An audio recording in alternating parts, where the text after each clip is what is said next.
It's got a bunch of videos that I show. We can do that. Good afternoon, and welcome everyone to the first series of distinguished speakers that is co-sponsored by the MIT Political Science Department and the Production in an Innovative Economy initiative here on campus. My name is Richard Locke. I am a professor both in the Political Science Department and in the Sloan School of Management, and currently serve as head of the Political Science Department. And what I want to do is just take maybe 1 or 2 minutes to sort of contextualize this event before turning it over to President Hockfield, who will give a more substantive overview of our afternoon.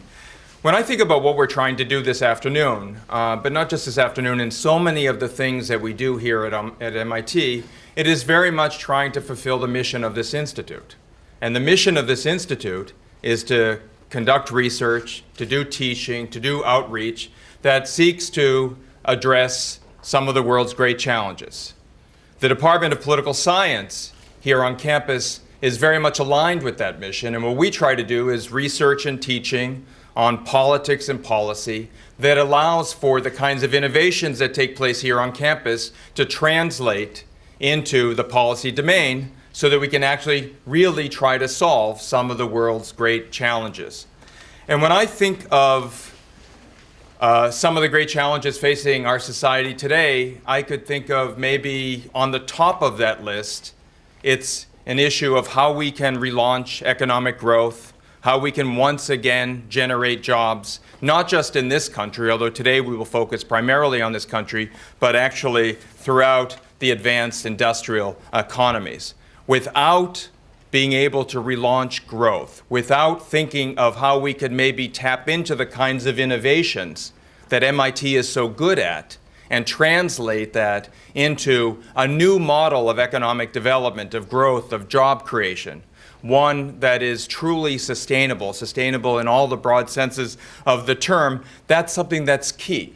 It's key not only for the livelihoods of the millions of people struggling in this country and elsewhere, but it seems to me to be key to the future of our planet, the future of our society, and the future of institutions like MIT.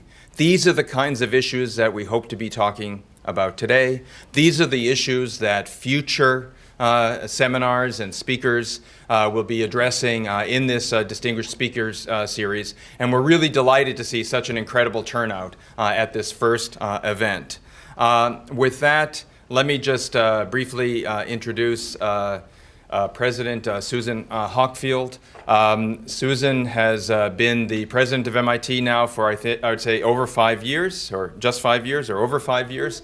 And I remember as a faculty member during the inauguration, Susan basically gave this address, which I found incredibly inspirational, in which she said, what I want MIT to be is we have to be the place that smart, intelligent students, but I think she probably included faculty as well, want to be involved in solving the world's great challenges. And she listed those challenges. In fact, there are a whole array of different initiatives now on campus focused on those challenges. And when I heard that, I'm like, yeah, that's why I want to work here.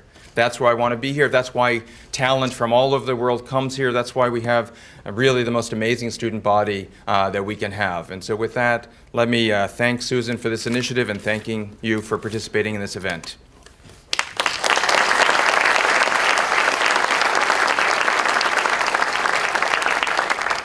Thank you, Rick. There are a few things that terrify me more than one of my fabulous faculty, and I did include the faculty in my ambition for the Institute, suggests that I'm going to provide the substantive comments.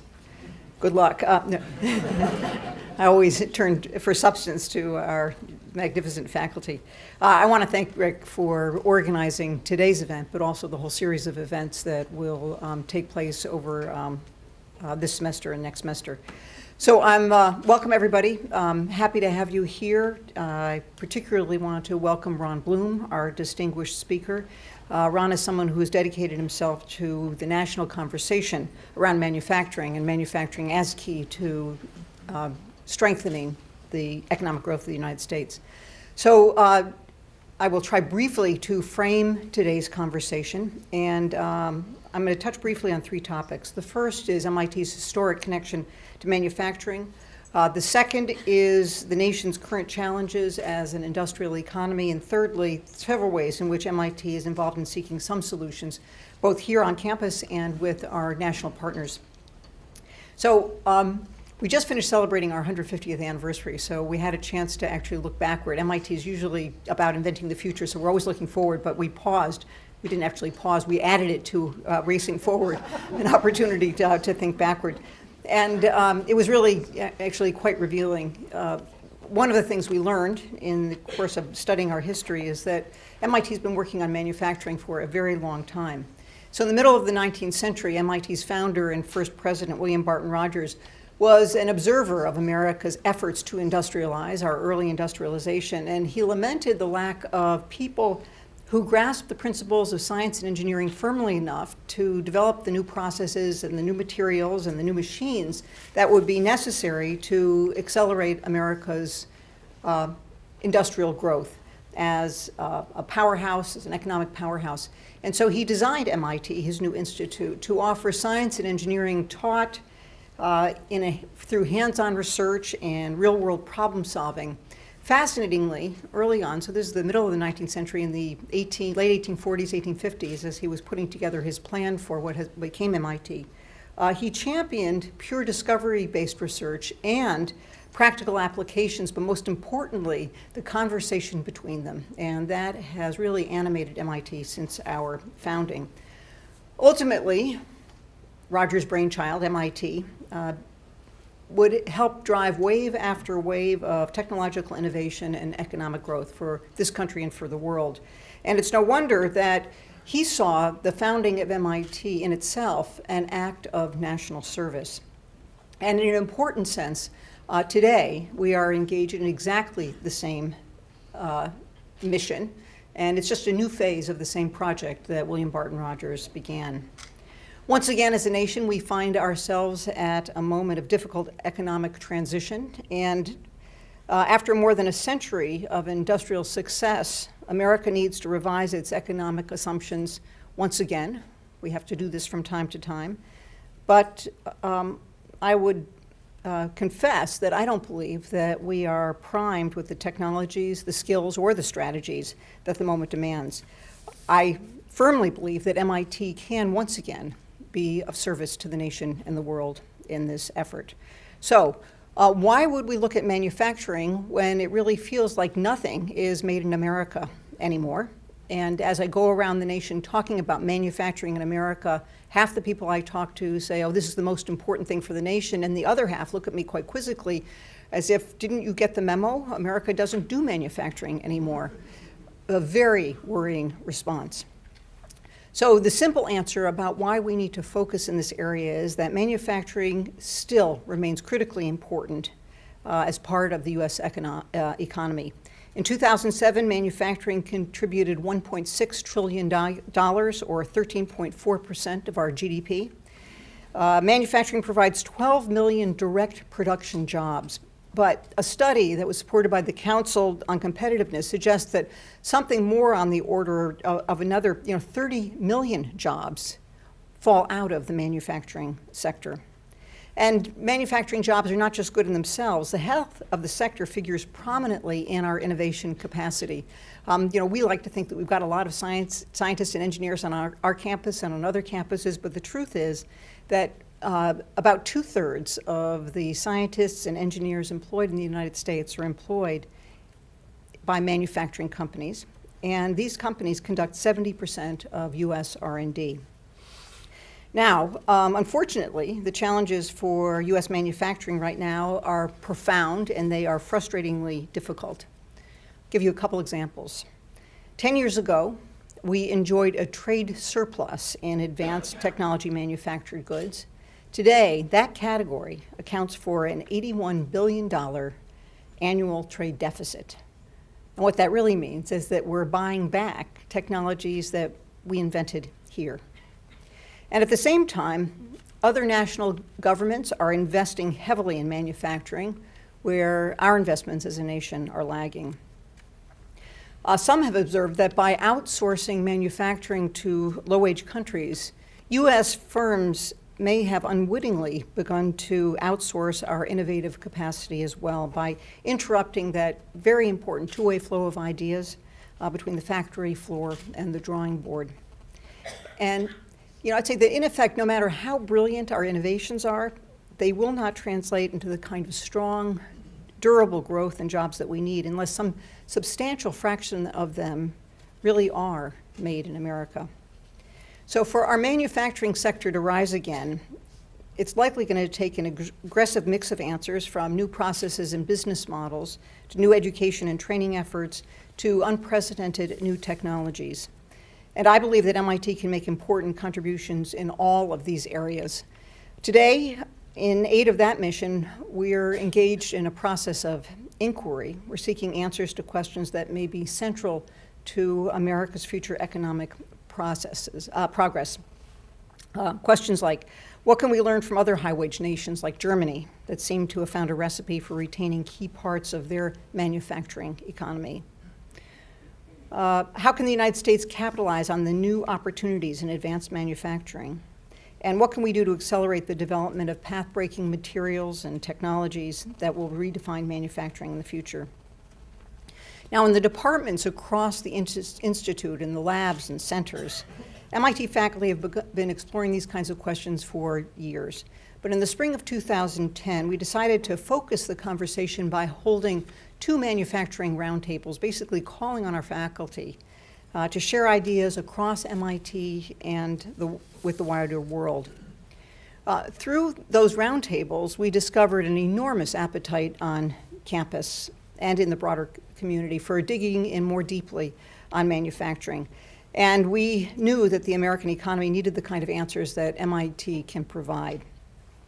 Out of these discussions grew an exciting new research effort, which is well represented here today. It's called Production in the Innovation Economy, or PI, Rick referred to it. And in the summer of 2010, I invited Professors Suzanne Berger and Phil Sharp to lead this effort. In the years since then, they've brought together about 18 faculty members in the the central part of PI, and a huge number surrounding them. Several other senior contributors also to pursue critical strands of inquiry in this important research effort. It's an exciting research project, and we'll hear about PI more directly from Suzanne Berger very shortly. I have high hopes that the findings of PI will provide recommendations that will be useful to the nation, as the work of the MIT Commission on Industrial Productivity did in the 1980s. This was a research effort that was led by MIT faculty from across the institute that helped the United States respond successfully to the then competitive threat that was coming out of new kinds of manufacturing processes and technologies that constituted, at the time, just-in-time manufacturing. Now, at the same time that PI was taking shape at MIT, related ideas were brewing in Washington and across the nation. But in Washington, the members of the President's Council of Advisors on Science and Technology were in conversation with our distinguished speaker today, Ron Bloom. And in Ron's role as Assistant to the President for Manufacturing Policy, he argued forcefully that progress would require a national effort, bringing together the best minds, the best industries across the nation. And this past June, President Obama announced a new initiative called the Advanced Manufacturing Partnership, or AMP. AMP brings together leading manufacturers, leading research universities, and federal agencies that support research and fund innovation. And I'm honored to join Dow Chemical CEO Andrew Liveris in co-chairing this important national effort.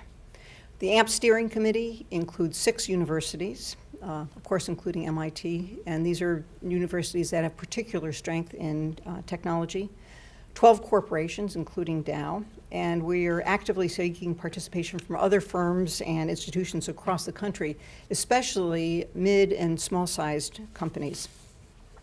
AMP is going to focus on a number of critical topics, such as technology development for advanced manufacturing, shared facilities and capabilities, and education and workforce development. One important element that is key to engaging all interested parties is going to be a series of regional meetings. We are acutely aware that around the issues of manufacturing, regional participation is important. Manufacturing is a regional enterprise, and bringing in regional players is going to be key to the success of AMP being not just a thinking together, but really a working and implementing together. So details on the structure of AMP and the nature of these meetings and an opportunity for people to engage with the steering committee are going to be online in just a few days in a new website. Lest anyone worry about this, and of course this is the first concern when anyone hears that universities are involved, AMP is action-oriented, not report-oriented. We imagine there will be a report, but what we really want to accomplish, and our goal is to get some things in place by the middle of next spring, is a set of real action items that will move advanced manufacturing forward more rapidly than it's moving now. So between now and next spring, I'm eager to find as many ways as possible to involve MIT faculty and students in guiding these efforts. And so I hope you'll let me, and more importantly, Marty Schmidt, who's the faculty lead on AMP, Marty is here, know if you have interests or ideas that would help advance AMP. So in closing, I just want to bring us back to the future.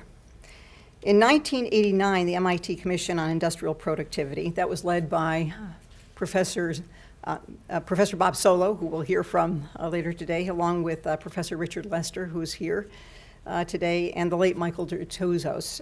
They published a very important book. It was called Made in America, Regaining the Productive Edge. And I am going to sober us all by reading the first paragraph of that book. They wrote, "To live well, a nation must produce well. In recent years, many observers have charged that American industry is not producing as well as it ought to produce, or as well as it used to produce, or as well as the industries of some other nations have learned to produce." Sounds awfully familiar, doesn't it? If the charges are true, and if the trend cannot be reversed, then sooner or later the American standard of living must pay the penalty. 20 years later, in an era of globalization, new competitive threats, and new manufacturing opportunities, the question before us yet again is, must a nation produce well to live well? And if so, how can MIT marshal its strengths to help charge the way forward again? I believe it's a question that William Barton Rogers would have found worthy of MIT, and I am looking forward to seeing how MIT answers this call this time. Thank you all for joining us for what I think is among the most important conversations for the nation today. Thank you.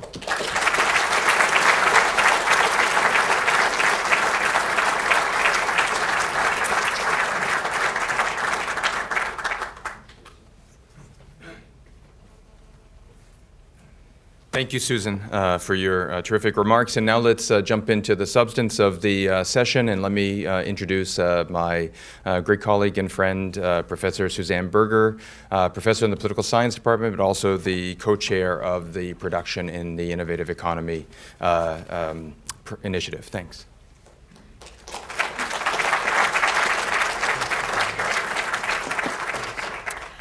So we're here today to talk about how to rebuild the American economy, and manufacturing is clearly at the heart of the problem. You have only to pick up the newspapers any day or look at the reports that pour out of Washington think tanks virtually every week on the subject to be convinced of it. Every day, it seems, there's a new final judgment on the state and future of manufacturing in the United States. The problem is there's absolutely no consensus about it.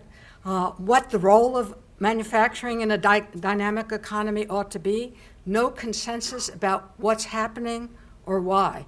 I think we all know the basic statistics. The United States makes 19.4% of the globe's manufactured goods. This is only a very slightly smaller proportion than 30 years ago.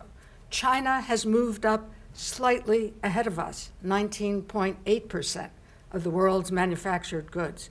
But we've lost millions of jobs in manufacturing, and today, less than 12% of the workforce is employed in manufacturing.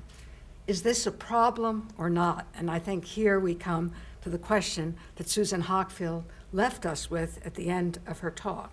What these figures mean for the future of manufacturing and what they mean for the rest of the economy are big unknowns.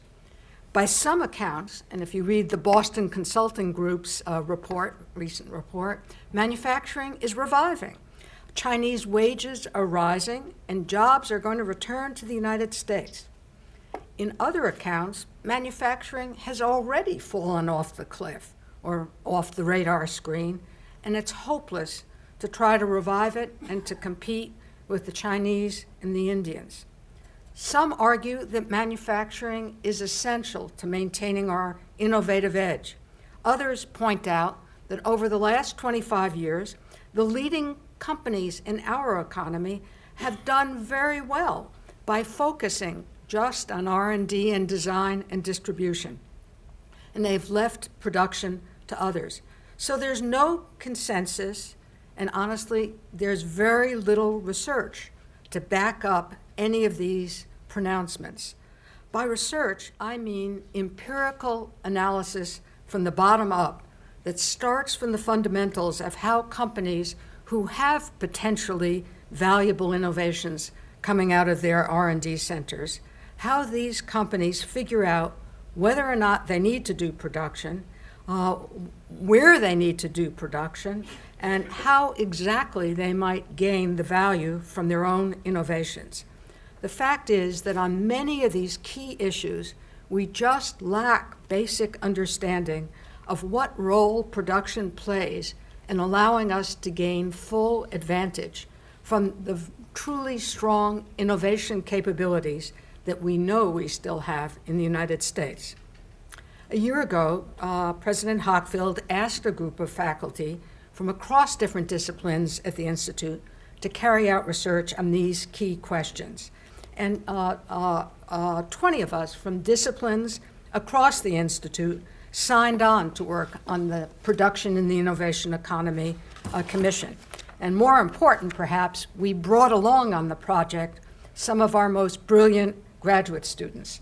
At the end of the day, we know that we have not only President Hockfield's eye on us, but we have our graduate students watching to be sure that we do a good job here. And at the same time, I also want to express our gratitude from the support that we have received in this effort and the faith that we've received here from some of MIT's most committed alumni, along with the Carnegie Foundation, and as we learned yesterday, the good news, support from the Kaufman Foundation. Now, the single most important contribution of PI that we hope to make from PI is to contribute real knowledge about manufacturing and to contribute this to public understanding and public debate. When we look back at the Made in America study that was carried out at MIT at the end of the 80s, the real impact of that report was to change the terms of debate in this country about what we needed to do, what companies, workers, universities, schools, and government needed to do in order to become more productive. The 80s were a time when people were claiming that we'd lost competitiveness because we were too litigious, because we were too racially and ethnically divided, because Americans had lost the Protestant work ethic, because the Japanese were cheating in trade, and so on for the explanations. I think that the role of the Made in America report was to shift the debate from these ideological, even theological terms to an empirical investigation of what the best practices in the world in key industries were, and to figuring out how we could build these best models of just-in-time production, integration of design and manufacturing, high-performance workplaces, how we could incorporate these best models, identify them, and build them into American companies. And we tried to carry out this work in a way that could and communicate these findings to public debate. All of us on that commission list that I showed you are people who have contributed to academic publications. We usually publish our articles and our research in academic journals. But I think all of us, in accepting this assignment, realize that our most important task in this project is to be able, as Made in America did, to communicate in terms that will allow us to be part of a public debate over the next years in the United States on the directions for the American economy. And this is important because we see tremendous concern in this country about manufacturing. We're worried about competition with other countries. In high-tech industries, we now see industries like electronics and energy. These are industries in which American innovation used to stand unchallenged on the frontiers of knowledge. And today we see others who are looked to be standing on that frontier with us. And there's great anxiety, above all, about jobs. So just as 20 years ago, what we see flourishing in the environment, in these news articles and reports about manufacturing, we see very different explanations and policy recommendations. And these different approaches have fed into very different visions of the future of manufacturing and what we need to do to build the kind of future that we want. For the past 25 years in America, I think the most successful of the new companies have been the ones we've seen emerge in the IT industry.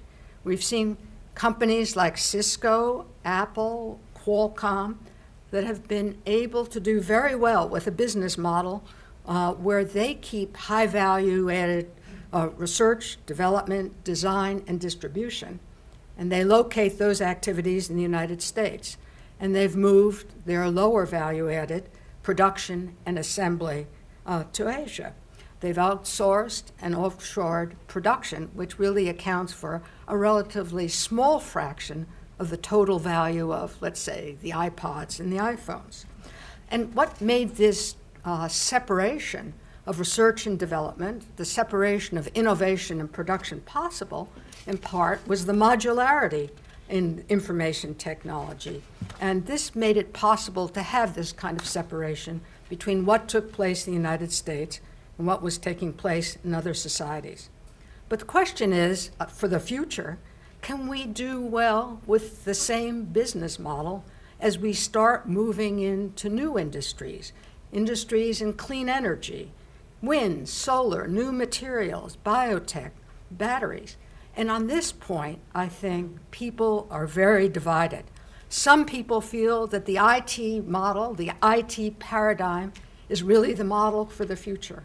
And others believe that there needs to be a closer relationship between innovation, R&D on one side, and production on the other. What is the relationship between being able to exploit your technological innovative advantage and, on the other side, having production capabilities, having some kind of proximity to production? In the past, we've seen, over the past 25 years, we've seen one model. And our question is, what is that model going to be in the future? In the past, if we look at the investment in industry, in the IT industry, we saw that startups did not need enormous capital investment in order to scale up. And these IT companies were able to do IPOs within a few years. So there was a good fit with the venture capital industry. Today, it seems that the capital requirements of new emerging industries may be heavier than they were in the past. They may be heavier than the VC industry can really fund. They may take more money, and they may have longer time horizons. So there's a question. Can the finance model that worked well with the IT paradigm, can this be extended to develop these new industries that will need investment in capital plant. We have the same set of questions about skills and human capital. The skills and human capital that we need for the new industries, do we have them now? Are our schools capable of producing them? What would we need to do to be sure that we had these skills and capabilities? So as we look across this range of questions, we've divided our work up in the PI Commission, and what we're trying overall to do is analyze these relationships between innovation, production, and jobs, and to try to get at these questions from a number of different angles. As you can see, these are the 8 working groups that we have going in the project at this time, and it covers quite a range of different questions. Each one of the working groups has faculty who are leading the effort, and graduate students who are working from very different departments who are working with them. And what we'd like to do this afternoon, and here I'm going to hurry along to get to the main point, is give you some sort of feel for the kinds of work that are taking place in the different modules. And I've selected kind of arbitrarily 2 of the modules, and we'd like to show you something about the kinds of work and questions that our colleagues are looking at on the different modules. So first, in the realm of advanced manufacturing, we've asked 3 of our colleagues to talk about how work in their own laboratories might significantly change manufacturing goods and manufacturing processes. And we've chosen 3 colleagues whose work is at rather different points along the continuum from laboratory to the market. So the first of our speakers in this part will be Professor Yetming Chang from the Department of Material Sciences and Engineering, and his innovations have already given birth to a full-fledged company, A123. After him, Professor Bernhard Traut from the Department of Chemical Engineering, who's working with Novartis on developing new models of bioproduction and biotechnology. I would say he's somewhere else along the continuum from lab to market. And then finally, one of our newest faculty members at MIT, Professor Kripa Varanasi from the Department of Mechanical Engineering, whose work on nanosurfaces, I think, is still in the laboratory. But I think when you see his slides and hear him talk, you'll realize the enormous promise that his work holds for transforming made objects across a very wide swath of the industrial economy. And then finally, to conclude the part of the program before we get to Ron Bloom's talk, we've asked Professor Edward Steinfeld from the Department of Political Science to share some of the findings from the work he and his students have been carrying out in China on cross-border partnerships. So I would like, if we can just have people one at a time in the order that I just mentioned come up. Thank you.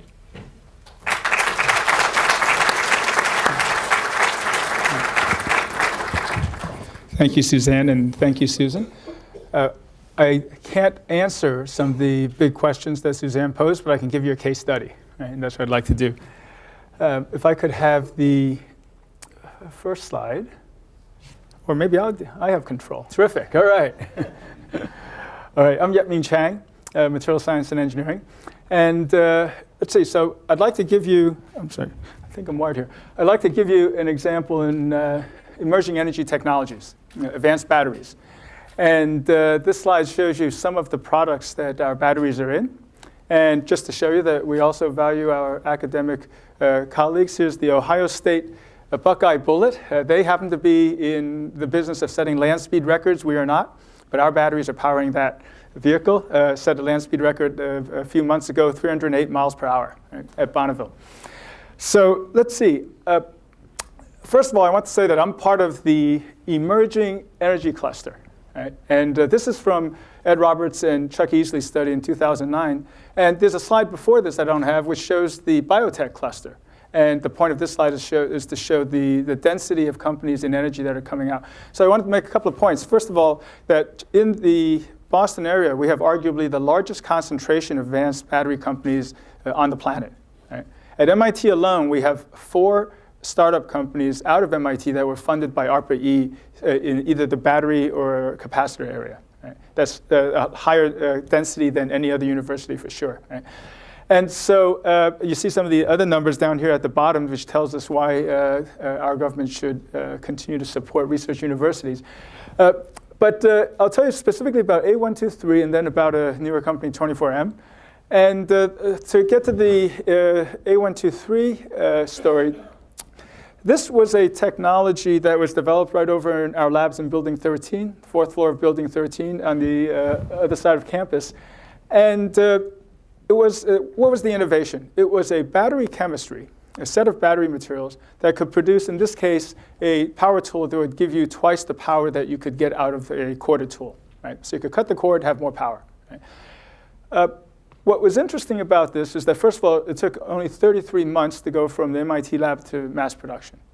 The other thing is that the company, A123, made a conscious decision early in its life to abandon the only known large market for advanced batteries at that time, portable electronics. Then about a $5 billion market. So they went to a $0 billion market, which was power tools and larger scale, high power applications. Right? And so they made a conscious decision focused in this area.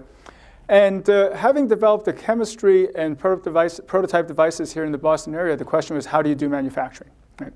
So at that time, it's important to note that there was no advanced battery manufacturing, by which I mean either nickel metal hydride or lithium ion here in the United States. Right? The big three battery companies here in the United States had missed the boat in the early 1990s and never got back into that business. When we started the company, there was only one facility for lithium ion battery manufacturing in the United States that was in Gainesville, Florida, built by Energizer. That plant was never put into production, into operation, and eventually was liquidated. Right? So when we had the right product, and Black & Decker, the parent company of DeWalt, liked it and had a schedule for delivering this new line of tools, where do we go to manufacture? Where do we get the know-how? So the company did something that we didn't outsource, I will say. What we did was to go to China to learn. Right? And also to go to China for the speed of manufacturing with which we could learn. So within 9 months, we had our first powder manufacturing plant up and running. And today there are 6 factories in China. Right? And so from that, we started, this is the first phase of developing the know-how. Right? Now, go to this slide, and it shows you that here is Changzhou, China. Happens to be my father's home province. Right? Has nothing to do with why we're there. Right? No relatives work at A123 manufacturing facilities, to my knowledge. Right? But so what was interesting about this was that in China, we learned a lot about a particular manufacturing model, which I'll call semi-automated. Right? And semi-automated is just what it sounds like. There are machines that can be rapidly duplicated. You can scale up, you can scale down, and there's a workforce that operates those machines. But what then happened was that in order to make the transition from power tools and to electric vehicles, there was another type of manufacturing that was necessary, and that was for flat or prismatic cells. Right? And here, the expertise, the know-how in China was not as great. And in fact, what then happened was A123 then bought a company in Korea. And this was a company that used to make, that at the time, made small flat cells, mostly for radio-controlled toys, right? But we liked their fundamental technology and thought this was a way to learn how to make prismatic batteries for automotive and other applications. So my reaction to my colleagues was, we buy companies? And they said, yeah, of course, we buy companies. And so we went and acquired a company in Korea. And what we did there, I'll show you in the next slide. Oh, I'm sorry, I'm getting ahead of myself. This is the coating plant in Changzhou. And these are the cylindrical products that we made there, right? This, what I'm showing here, is a so-called prismatic or flat cell. Right? And so this is what we developed on the basis of the plant in Korea. Now, that plant, that factory, that company was not making this type of automotive cell, not to this size, not to this power and energy, and not to the automotive quality standards that were necessary. However, we had a basis from which to learn, and over a couple of years, learned a fully automated robotic assembly technique based on this. And over the course of that time, we also became not only a cell maker, but a module maker, the next building block of battery storage systems, and a systems maker. And today, this technology has been transitioned in essentially a copy-exact fashion to Livonia, Michigan. Right? And our know-how that we gathered in China has been transferred now to Romulus, Michigan. Right? And so a manufacturing technology for which there was no foundation in the US before, we now have. Right? And so the Fisker Karma is coming out right now. And this is an example of a utility, a Federal Express delivery truck that will use a battery system that we produce. And the largest scale systems that we produce are grid storage systems. This is a 53-foot container. Right? So let me say something about manufacturing in Michigan. So this is the Livonia plant, and this is the Romulus plant. And the capacity that we have here in the Livonia plant is enough for about 30,000 EVs per year. And so this is equal to 600 megawatt hours of energy. That's the measure of productivity of a battery factory. How many megawatt hours of storage do you produce in a year? So I want to point out that if we were to take the US fleet that we sell today, about 13 million cars in the US a year, and if we were to just have 10% penetration of electric vehicles, that would be 1.3 million. And it would take 43 such factories, right, in order to satisfy that need. Right? So that's what lies ahead, and that's one reason that it's a promising time to be in the battery business. Right? So what's the ambition of the company A123 at this point? When the consolidation, which is inevitable, I think, is through, the ambition of the company is to be one of the handful of major suppliers worldwide left standing. Right? The model is that now, having learned how to manufacture in this area, we need to apply continuous innovation, not only at the product stage in the chemistry and the design of the products, but also to innovate on the manufacturing side. And we think we can do that. Right?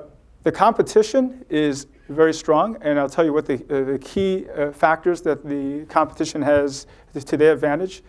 Many of the competitor companies are large, diversified companies who have a better ability to, for example, withstand losses in order to gain market share. Right? We've seen that model before. Right? It can happen again. They have better access to long-term, low-cost capital, right, from their governments. Right? Not only from their companies, but from their governments. There came a time about 2 years ago when I realized through the learning at A123 that we have moved beyond the stage of competing against these foreign companies, and we're now competing with foreign governments as well. Right? And so we hope that our government is up to the task of that competition. Right? But so that's essentially the end of what I really wanted to say about A123. But I wanted to now tell you, so on the basis of this learning, we believe that continuing to innovate is important. And Suzanne posed the model, IT model versus coupling design and design to production. And I'm very firmly in that second camp, that it's really important to be in the business of manufacturing in order to learn how to continue to innovate. And so I want to give you an example of this. Right? So this is our next project. This is the company 24M. And so this is a different kind of a battery. Right? And it's a flow battery. And let me first explain what a flow battery is. Here's a power generating stack. So think of this as being like the power generating stack in a fuel cell, those of you who are familiar with fuel cells. And a normal battery has just this, and all of the active materials, the energy storing electrodes, are a pure solid form. Right? In a flow battery, what you have the capability of doing, and I don't have my animation here, unfortunately, is to circulate these electrodes, and it's like a reel-to-reel battery. Right? And so now the electrodes, instead of being solid form or fluid form, are able to flow, hence the term flow battery. Right? Why this architecture? And I'll explain that in a second. The material, so in order to make this technology work, we needed a secret sauce. Right? And this secret sauce is called Cambridge crude. Right? And it looks pretty much like crude oil. You see it being poured out of a jar here. This term comes from my colleague Craig Carter. And this is a lab demo of this kind of a battery operating. And so this technology is actually a spin-out of A123 in the first place. About 3 years ago, I had a sabbatical, and I was working there full time. And the idea of this kind of architecture, taking advantage of this architecture, came up. For a variety of reasons, we decided to make an MIT project. And so today we were funded first by DARPA and now by ARPA-E. In addition to myself, there are 3 other faculty at MIT involved: Professor Craig Carter, Paula Hammond, Angie Belcher. Right? And the fact that we have now a flowable electrochemical fuel, right, it has captured the imagination of some people in the press. And I'll show you what they're thinking about. But one of the things that you might be able to do with it is, for example, new transportation models, because now a battery is no longer just a stationary block. Do some other interesting things with it. First of all, you might be able to produce a variety of fuels. Right? Gasoline, think of gasoline for which there really is a performance difference. Right? And so here's an example. So we actually published the makeup of our secret sauce, the fundamental physics and chemistry behind it. And semi-solid rechargeable flow battery, and this is one of my favorite headlines: electrolyte smoothie provides more juice. Right? It's also been referred to as quicksand, goo, goop, and a couple of other things. Right? Okay, why this architecture? I'll show you how the learning to manufacture factored into this decision. First, the cost factor. Right? Where does the cost come from in lithium batteries today? Lithium EV pack today is at about $500 on this scale of dollars per kilowatt hour, right? Cost per unit of stored energy. And so what this plot is intended to show you is that here is, for instance, the 2016 DOE transportation goal, and this is a longer-term grid storage goal from the DOE, $100 per kilowatt hour, and we're 5 times that right now, right? And so the first question is, can you get there? Well, if you dissect the battery as we know it today, what you realize is that these lines here represent the cost of the purely energy-storing materials, the materials you just can't live without: the cathode, the anode, and the electrolyte. So there they are, close to or even below $100 per kilowatt hour. So why do these batteries cost so much? Right? That's a major question. Well, the big gap here is taken up by, first of all, a battery design that includes a lot of inactive material, and then secondly, a costly manufacturing process. All learnings from the A123 experience. So here it is. Even in our highest energy density batteries today, because of the kind of phyllo dough construction that we have, right, it ends up with, in the best case, 50% by volume. In the highest energy density laptop cells, only 50% is storing energy. Right? The manufacturing cost problem is this: dozens of unit operations in series. So to get 90% yield, you need a lot of 9s. Multiply it together. Right? And so the basic architecture that we're working with this new flow battery is intended to get around 2 entire levels of integration in the manufacturing process. Bypassing the entire cell assembly operation, all the factories involved there, bypassing the module level operation, going directly from the material that does the work to the final system. Right? That's what we're trying to do. If we can do that, this is the kind of sort of grand challenge we're trying to address in the grid area. Right? Ludington, Michigan is an example of a pumped hydroelectric storage plant. It has almost 1,000 acres. It has a pitifully low energy density because we're pumping water uphill, carrying buckets of water uphill. Right? 0.5 watt-hours per liter versus 200 to 300 for an automotive battery pack. But it's huge in scale. It's almost 2 gigawatts of power and 15 gigawatt hours of energy. Right? So how do you get there a factory at a time? And so in order to address this kind of need, you need a different technology that's immensely scalable and can meet these costs. Right? So that's what we're after. And with that, thank you for your attention. Right?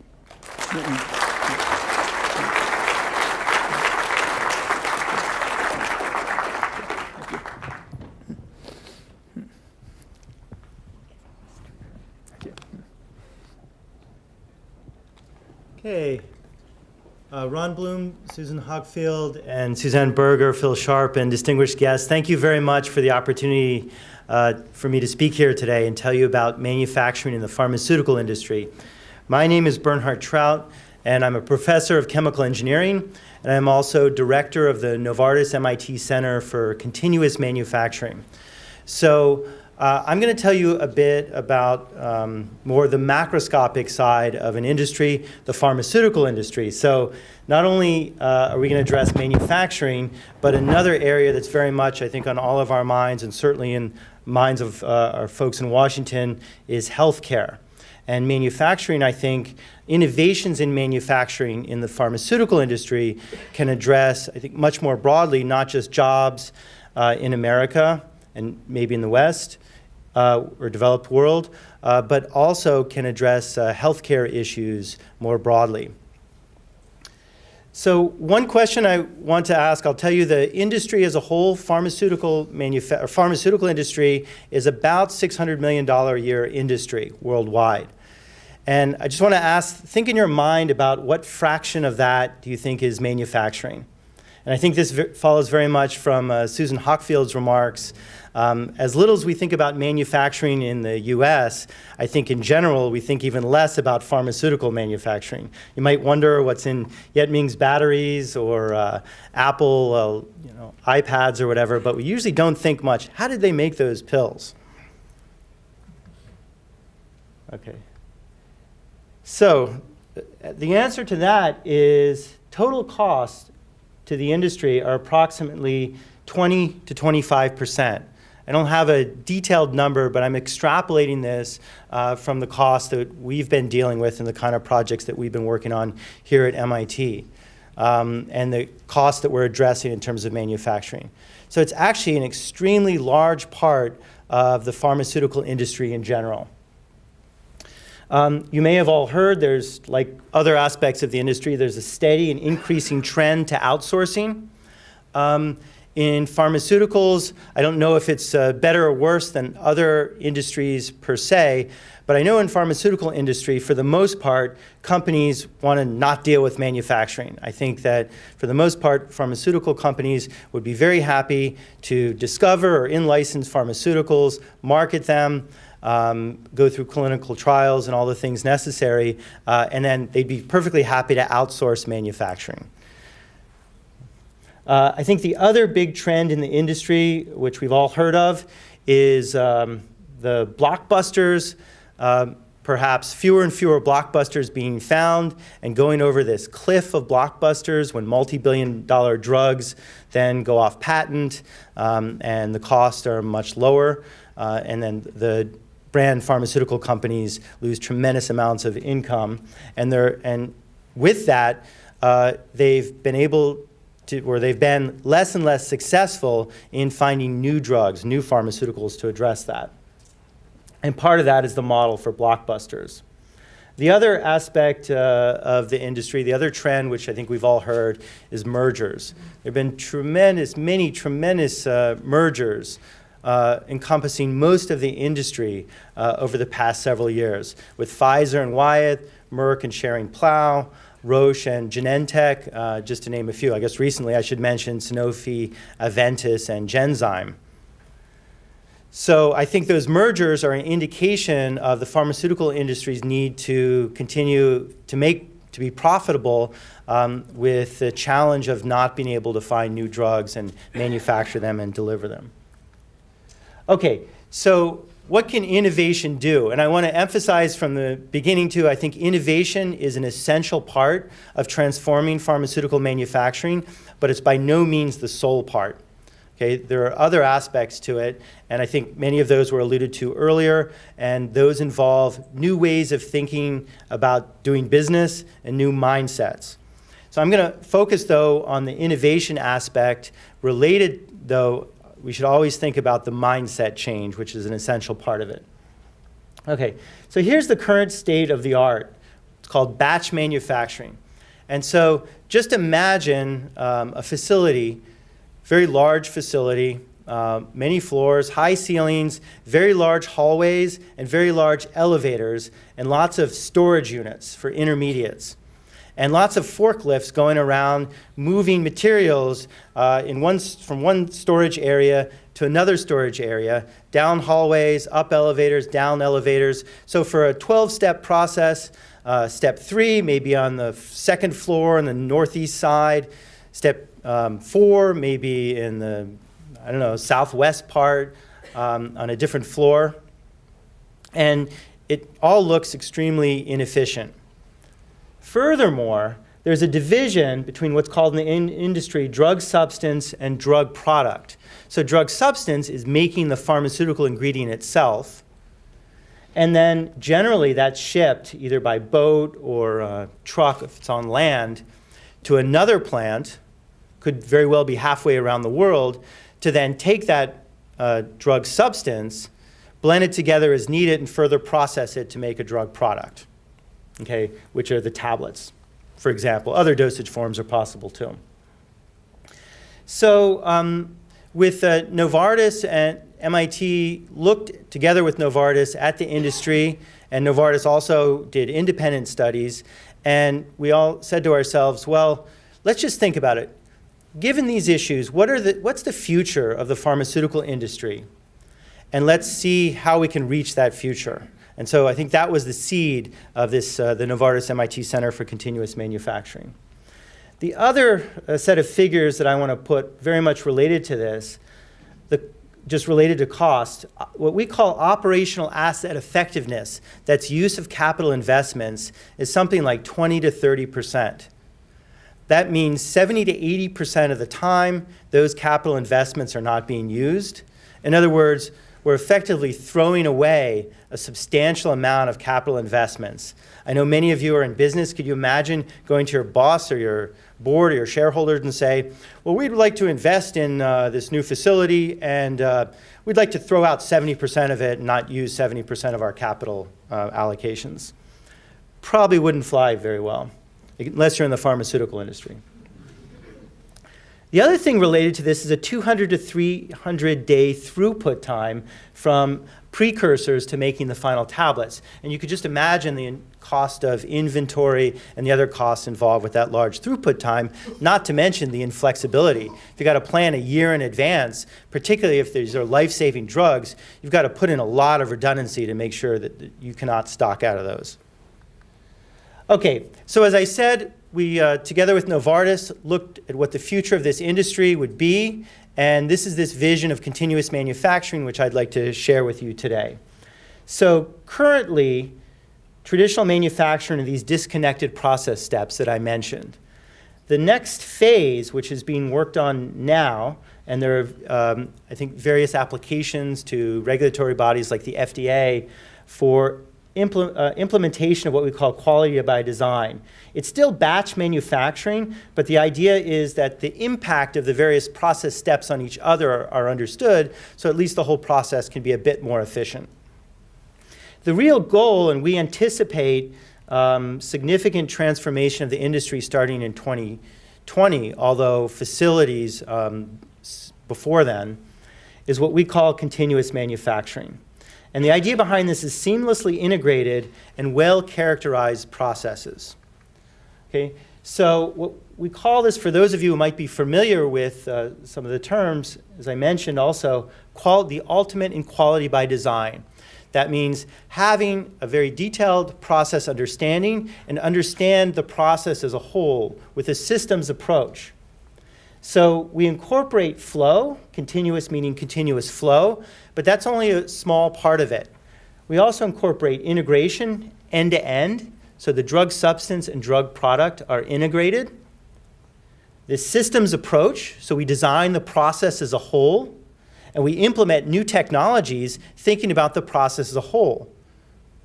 Okay? So we think about what this tablet is going to be like, what are going to be the components of the tablet, and how we have to manufacture that tablet. We think about that from the beginning, so when we design the chemical steps, we design those with the tablets and the final product in mind. And finally, integrated control strategy. It's amazing some of the processes, how they're basically done, let alone 20th century, but in a 19th century mode. So some chemist invents a process step in a beaker, and basically then this just gets scaled up to, let's say, a 100,000 liter beaker with a recipe, not science-based. Okay, so our focus is on new technologies, and I won't get into the details of these technologies in this short period of time, but what I want to announce to you, which is something very exciting, we're in the test phase, but we're currently here, as we speak, running an end-to-end bench scale pharmaceutical unit with new technologies that we've developed here and to create tablets. It's just a research tool, It's certainly not GMP, so it's not going to produce tablets for patients, but it happens by coincidence, a very exciting period. So we're running it continuously for the first time, end-to-end, with new technologies. Okay, so the focus then are leaps in improvement, not incremental steps. Okay, so we want to do things like, how can we avoid powders handling? You can imagine a lot of powders are used in the pharmaceutical industry. Well, let's think about new chemistries leading to new ways of handling solid materials to completely avoid powders handling. And that can completely change, therefore, the way pharmaceutical are manufactured. Okay, and so we want to also exploit new technologies and opportunities that come with continuous. So one of the opportunities, I'll just give you an example, as we speak now is being run, is a continuous chemistry, which has a time scale instead of 12 hours, like a current step, but 5 minutes. And it's a kind of process that couldn't be done in continuous. It couldn't be done in batch. It has to be done in continuous. The other thing that we think that innovation can do is actually open up minds, so new mental frameworks, to create new mental frameworks. And so, as I mentioned at the beginning, innovation is only a part of it. It's really a change in mindset, but the innovation can actually lead to a change in mindset. And that's very much a part of what we're doing in the center. Okay, and then just briefly, we've done some economic analyses, some of the benefits, reduction of time from process development to scale up, potentially up to a year reduction in time, and then potentially, I don't know, something like 30, we have here a range, 25 to 60% reduction in capital expenses and operational expenses, and many other advantages. The macroscopic benefits, because I know we're interested here in the economy in general, the US economy and the worldwide economy, and I think the macroscopic benefits are, because of the technology focus, there's a need for expertise in new technologies, which is going to reduce the need for outsourcing. Okay. So I don't know, I anticipate that this will lead, though, to an increase in jobs, but in particular an increase in jobs domestically, because it'll become a shift from jobs running forklifts in a plant to jobs focusing on developing and understanding these processes better and all the science and innovation that has to go in with that. And the other thing, I think, in the macro kind of part of the vision is that it opens up new routes to innovation of drugs. For example, we probably have heard for a long time, many of you have heard, targeted therapies. And there are many reasons why that has not become a reality, okay, for very targeted sets of patients. But one of those reasons is the awkwardness of current manufacturing. And we think that shifting manufacturing to continuous, as I've defined it here, can lead to this kind of innovation in new drugs and really a new way of approaching pharmaceuticals and potentially more broadly healthcare in the country and the world. So with that, I want to thank you very much for your attention. Speak to my colleagues.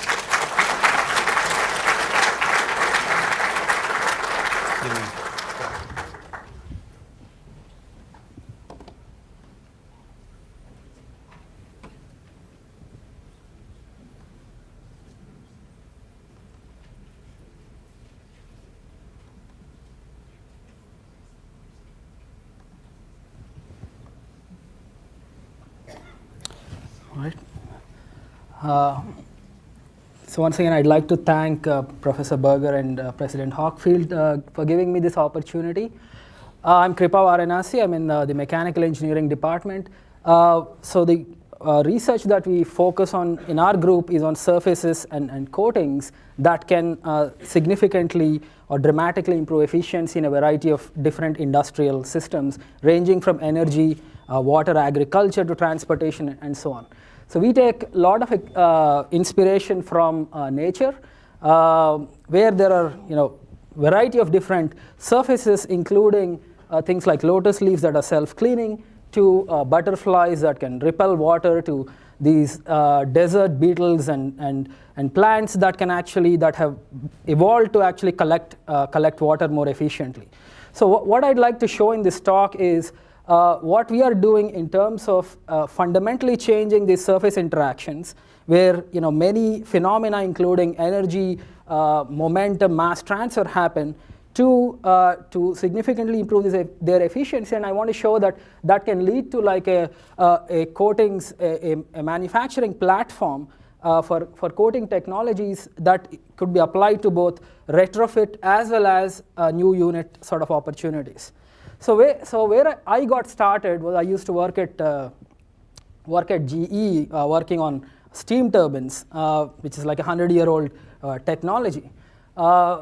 But steam turbines, if you look at the global energy install base, 70% of the existing install base is steam turbines.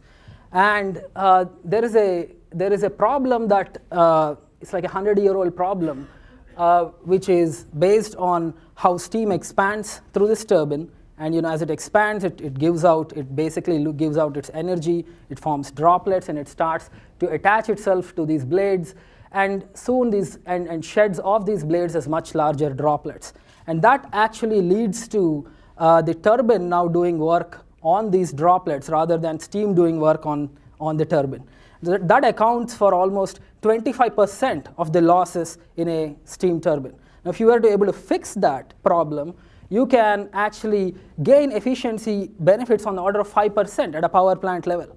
And if you think about a 1,000 megawatt plant, that's about 50 megawatts of additional power that you can generate if you can sort of fix this problem by fundamentally changing fluid surface interactions.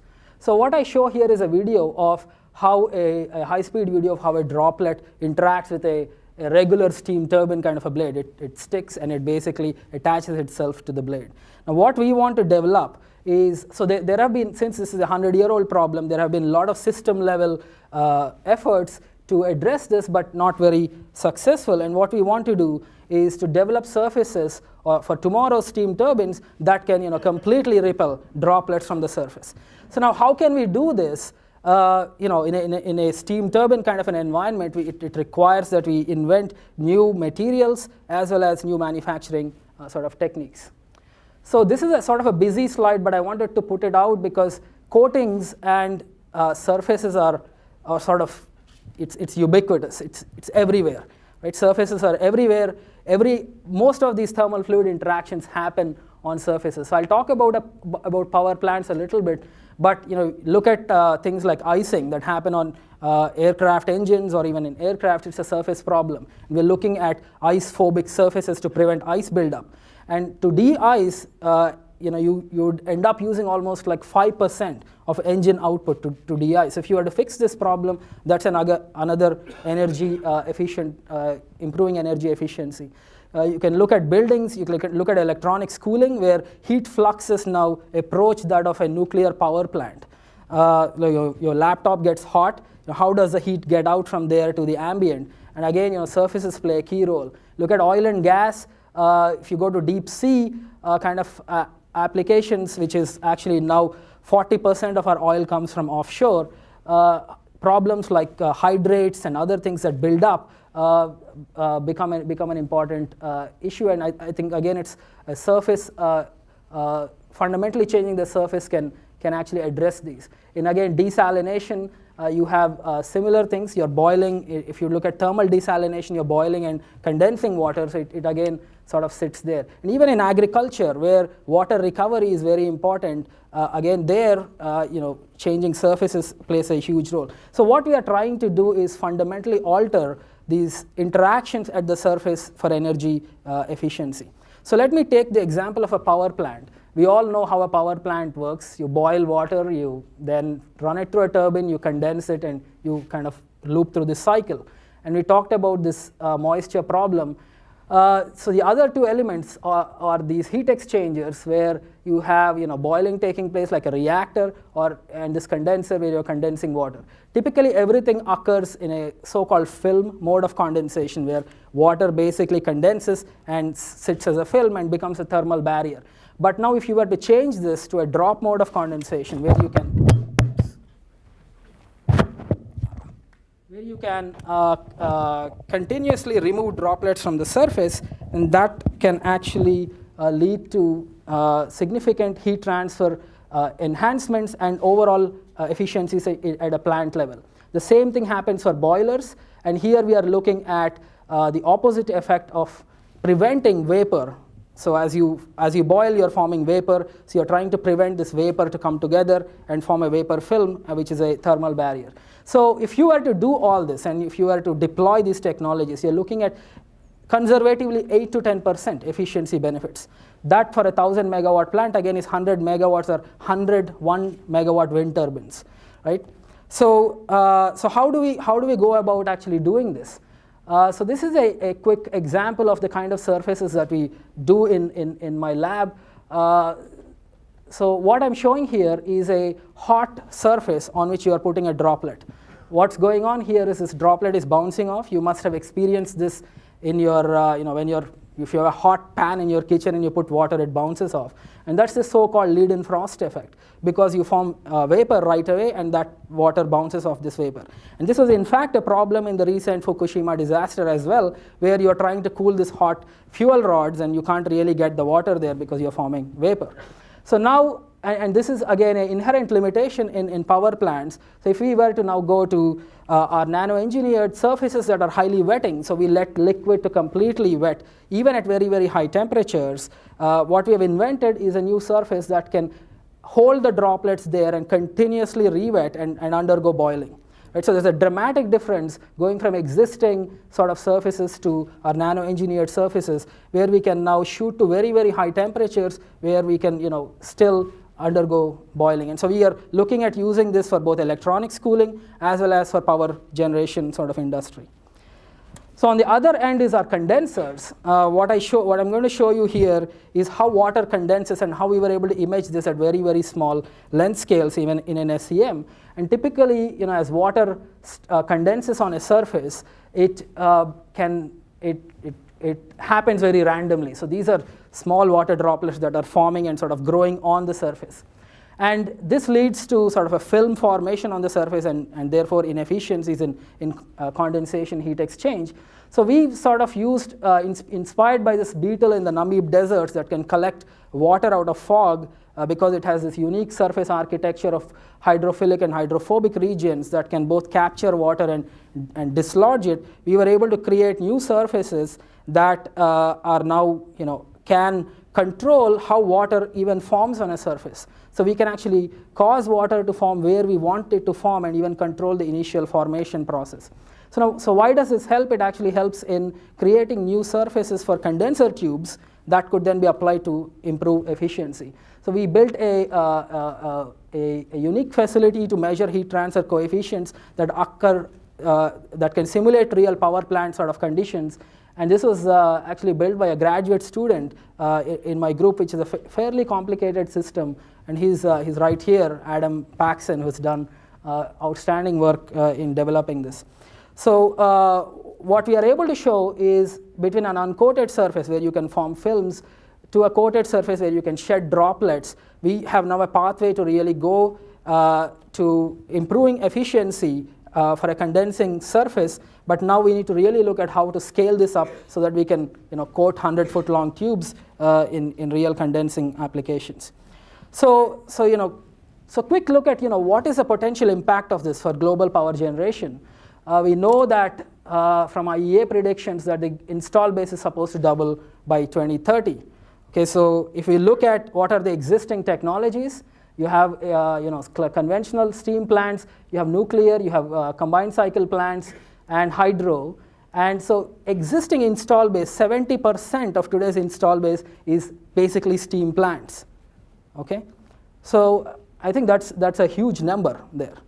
If you look at the US electrical grid, these blue dots there are hydro, but everything else uses steam plants for energy conversion. It could be either nuclear, it could be coal, it could be combined cycle plants, or it could be oil-based, diesel plants. But still, steam cycle is used as the energy conversion mechanism. So what I'm trying to say here is, even if you can go and fix, if you can improve efficiency of these by even 1%, that's a huge impact on global warming. And we have this these plants right here in the US that we need to fix. So we need to develop new energy technologies, but we have a lot of things right here that we can actually have a huge impact on by developing new coating technologies. So we need to double our install base is set to double to 2030. That means we need to be adding 1,000 megawatts of power every week, right? And I thought is this true? And I looked at some of this data, power surge in China, and actually, if you look at this, they've been adding, like 2,000 megawatts per week, for example, in these areas. And most of these are, again, some sort of building up on steam cycles. So what I want to say is, coating technologies can provide a great platform for both retrofit as well as new opportunities. Just for the existing install base, you're looking at power savings. If we were able to deploy this on 300 gigawatts, which is about 7% of the existing install base. So if we can develop these and deploy them, then that's the kind of benefits that you can get, and you can also look at future power plants. Now this condensing and evaporation is not just limited to power plants. You can think about water, where you have issues with water scarcity, projections to 2025, where you see a lot of water stress there, even in the US. So we know that the market for fresh water is going to grow. And two important techniques. One is thermal desalination, other is membrane-based techniques. So thermal desalination, again, it's just boiling water, condensing water, and getting your fresh water out. And if you look at the cost, a significant portion is CapEx, which is pretty much these heat exchanger tubes that are sitting there, and energy cost.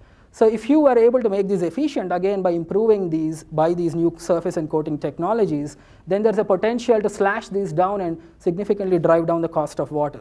It also allows you to enable combining these RO and membrane and thermal technologies to go from the holy grail, which is zero liquid discharge. So you start with salt water and you end up with pellets of salt.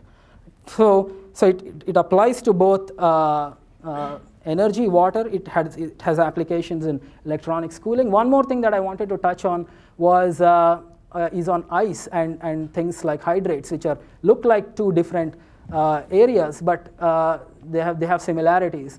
And what I'm showing here is some of the work that we did with Professor McKinley and Professor Cohen, and we've looked at how to reduce coatings that can prevent ice buildup. And these could be used both on things like aircraft engines, where you lose 5% in energy output. You can use them on wind turbines. You can where again icing is an issue. And what we have shown is we can significantly reduce adhesion by coming up with these low surface energy coatings. It applies to things called these hydrates that build up and plug oil pipelines for deep sea oil wells. In the recent Gulf oil spill, when they were trying to actually get the oil out using this inverted funnel structure, hydrates formed and blocked up the funnel structure. So again, with hydrates, we have shown significant reduction in adhesion by going to these functionalized new coatings. So what I'm trying to emphasize is it's sort of pervasive. It's like I have a hammer and I look around and everything is like a nail for me. So for me everything is like a coatings problem, and I see that it's like everywhere. And so how do we get this to market? We've done these fundamentals. We need to develop new materials that can then be applied in all these real these are harsh environments, like a steam plant, high HP section. You're looking at 1050 Fahrenheit temperatures. You're looking at high pressures. You're looking at harsh environments. Even in oil and gas, you have all these harsh environments. So we are developing new ceramic-based materials that can then be applied in these kind of situations.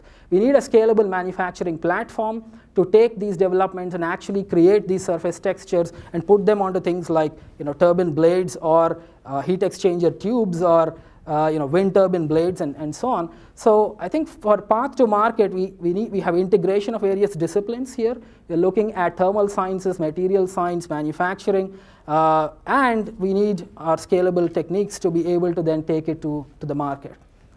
So in summary, what I wanted to say was I think coating as a platform is great for retrofit opportunities. We have so many power plants that are power plants, desalination plants, and whatnot that could get a performance boost by fundamentally changing these interfaces. And it allows us to track advancing frontiers. That is, let's say we want to change our metrics. We want to make our power plants more efficient. And we said, our boilers have to produce steam that's at a higher superheat. We can't do that with existing steam turbine blades. We can then develop new coatings that can then push the frontiers. So a great example for that is thermal barrier coatings for gas turbines. Those, a modern gas turbine exists because of thermal barrier coatings. And it leads to this continuous transformation of the industry without changing the baseline. I also think about decommoditization. By that, what I mean is if you look at heat exchangers, right, which is key to all these thermal fluid processes, they have sort of shipped, they are not made here anymore. So we can, again, infuse these new technologies and sort of we can decommoditize that market. We can look at reducing dependence on expensive raw materials. By that I mean, when titanium prices and nickel prices skyrocketed a couple of years ago, it was a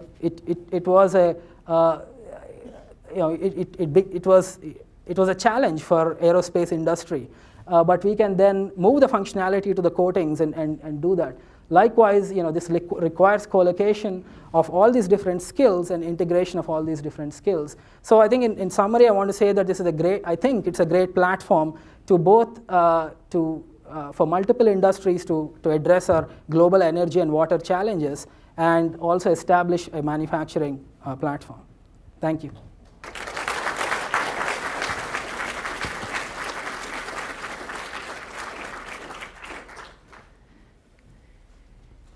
Thank you. Thank you, Susan and Suzanne and Rick, for giving me the opportunity to speak here, and maybe even more important, for giving me the opportunity to listen to these presentations. While we're getting set up, I just wanted to say that if I were 17 listening to these presentations that I just heard, I'm pretty sure I would decide that if I wanted to change the world, I'd want to be an engineer, and I'd want to come to MIT to study engineering. It's really extraordinary stuff that's going on. I've been asked today to speak briefly about the one business ecosystem, country, that for better or worse is being viewed as perhaps a competitor to the United States, or at the very least, a place that's changing the global environment so much, we as a nation and we as a business ecosystem need to think about how to respond and how to change. And so what I wanted to do today was to give some sense of what the nature of the innovation changes are that are going on in China, and also the nature of our own involvement in some of these patterns. And what I'll do is I'll focus on some work that I've been doing related to or involved with the PI study, and certainly done in collaboration with several wonderful graduate students here. This summer I was in China with Jonas Nam from the Political Science Department, Jason Lee from the Sloan School, and Florian Metzler from the TPP program. And I'll give you a sense of some of the work that we did there, looking at energy technologies and energy technology development in particular. So I want to begin with a statement, an accurate statement in many respects, that Steve Chu, a US Secretary of Energy, made just under a year ago in Washington. And Secretary Chu ticked off, as you can see, the various areas in the energy domain in which China is making these just unbelievable advances. So China is now the global leader in energy technology expenditures. It's deployed the first ultra-high voltage transmission lines. It's built the world's largest high-speed rail network. It's widely deploying advanced coal technologies. Of the 60 nuclear power plants currently under construction globally, 27 are in China. There is a very substantial investment going on now. It's actually substantially larger than that 17 billion figure listed there in alternative fuel vehicles. Wind power is being deployed faster than anywhere else in the world.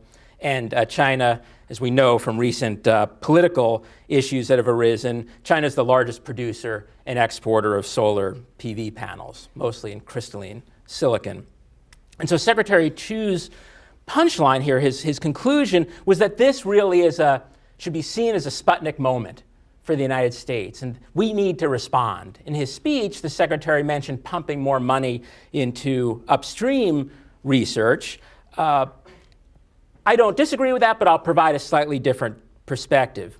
I think what's noteworthy about each of these examples, accurate as they are, what's noteworthy is that in each of these examples, there's a significant amount of foreign participation in the development and deployment of these technologies. So in high voltage transmission, Areva has certainly been present. In the high-speed rail network, Siemens, of course, Bombardier, IBM, GE. In advanced coal technologies, GE, among others. In the nuclear power sector, Areva, Westinghouse. In wind, we see a number of foreign players, Vestas among them. And in solar as well, we see a number of innovators, including American innovators, who've become very important suppliers to Chinese manufacturers. And there is at least some desire to have a manufacturing industry here in solar PV as well. So what really are we to make of these kinds of interactions, or partnerships, if you will, that have resulted in these extraordinary outcomes in China? Well, we can clearly see that in the last 5 years or so, China as a business ecosystem has ramped up production. Undoubtedly, you can see it very clearly in the solar PV arena. You can see that China as an ecosystem has not just ramped up production, but it's substantially ramped up deployment of technology. So this sort of demonstrates that in the wind sector. And even in, let me just go a little quicker, even in flagship industries, industries that are viewed as core to national competitiveness and national security, here I'm talking about civilian nuclear, we see that in each of the four design areas in which China has moved forward with deployments, the last in the high temperature reactor, which is a commercial scale demonstration, but in each of these four areas, while there is substantial Chinese indigenous corporate presence, all demonstrated here, while there's substantial indigenous presence, we also see very substantial foreign presence, and sometimes core foreign presence in plant design, also in engineering procurement activities, in plant architecture, very substantial foreign positions. Similarly, in the nuclear sector, with construction, heavy equipment, and complex equipment provision, now considerable Chinese corporate involvement, but also considerable global corporate involvement. But actually, I want to mention something about firms that really don't appear on these slides, and firms whose names you wouldn't recognize, but they are the kinds of firms that my team spent some time interviewing this summer, and they're the kinds of firms that at least part of the PI study is looking at. These are small entrepreneurial firms, upstream innovators with incredibly interesting and groundbreaking, path-breaking ideas across the energy domain. And many of these firms, some of which are located here in Cambridge, others in Silicon Valley, others in other clusters globally, many of these firms have moved to China, at least moved core activities to China. For example, firms that may have a patent or the rights to a coal gasification process, one that's lain dormant in the United States for years, but which has not yet been fully developed. There may have been bench-level demonstrations and pilots here in the United States, but those firms run up against a funding block. They simply can't get the resources that are necessary to do commercial scale demonstrations, resources that may amount to tens, hundreds, or even billions of dollars in some cases. But they can find this kind of financing in China for commercial scale demonstration. There are other firms, we interviewed some in advanced coal combustion, who have come up with very interesting and have modeled very interesting componentry that can achieve incremental efficiency increases, but they can't find customers in their home environment in the US. Power plants are too conservative, they're unwilling to try and participate in the demonstration of these technologies. In China, there's a ready and willing audience, or a series of ready and willing partners in the power sector. Still other small entrepreneurial firms here, they would like to demonstrate at scale, they would like to deploy, but the balance of systems costs here in the United States, the cost of everything surrounding their core technology are extremely high. In China, the balance of systems costs may be 60% less or 70% less. Partly that may have to do with government policy and subsidization, Partly, it may have to do with the speed at which construction can take place in China and the speed at which licensing can take place. It's worth investigating exactly what's driving down those costs. And still other entrepreneurial firms which have great ideas are looking for partners that could help them with the materials issues surrounding scale-up. And such partners are ready and available in China and eager to cooperate. So what are we to draw from this? What lessons are we to draw from this? Or more important than lessons, I don't think we're even at the stage of lessons, what frameworks should we put around this incredibly rapid escalation of partnerships, which I might add, they're not negotiated by governments. The governments are, if anything, following these partnerships, trying to catch up, trying to figure out what's going on with these commercial interactions, let alone leading the interactions. So what's the right framework? Well, one framework is the nation-to-nation head-to-head competition framework. There are aspects in which nations compete head-to-head. There are aspects in which China and the United States compete head-to-head. But given the density of some of these commercial networks, it's very hard to clearly say where the flag is and who's competing against whom.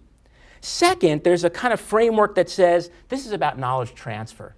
It's about companies that have knowledge, ones in the United States or other advanced industrial economies, transferring their knowledge to Chinese companies who are trying to play catch-up. And often a piece of that framing says the Chinese government or Chinese entities are using access to the Chinese market.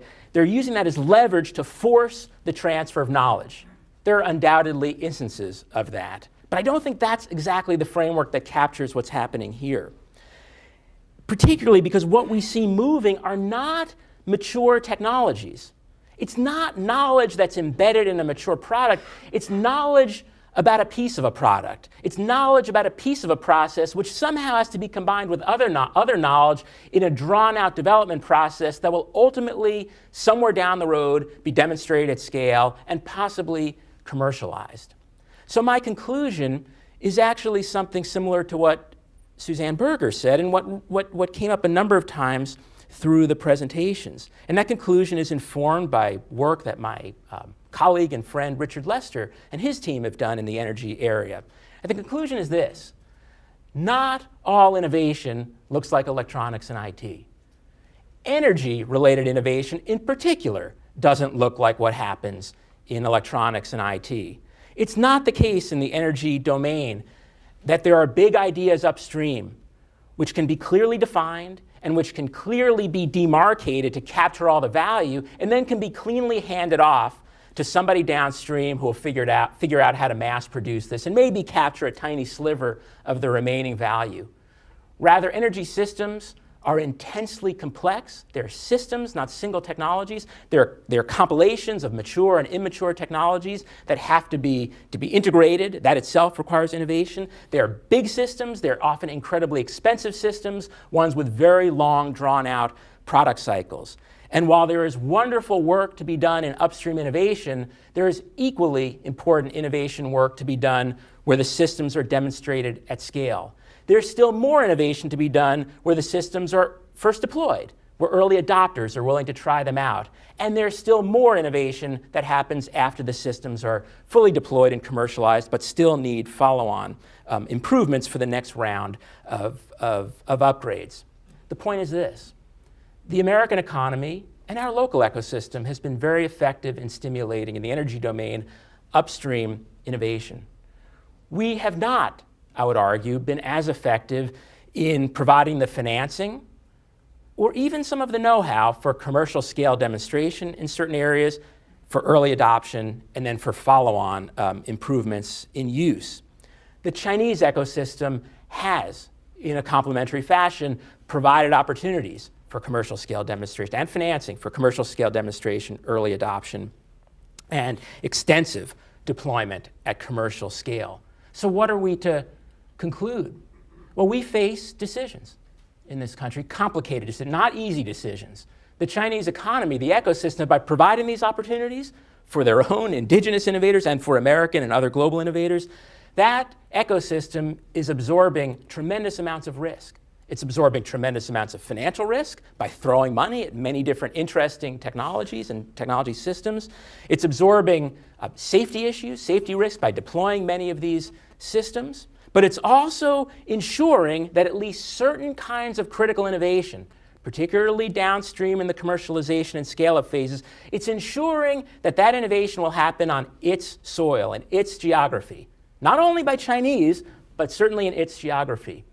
If we want to respond to that, we also have to think about what the risks are financially, what the risks are in terms of safety and other issues, and whether we are willing as a nation, as an ecosystem, to engage in the kinds of very massive and sustained commitments that the Chinese ecosystem has made to deploying very impressive but immature energy technology systems.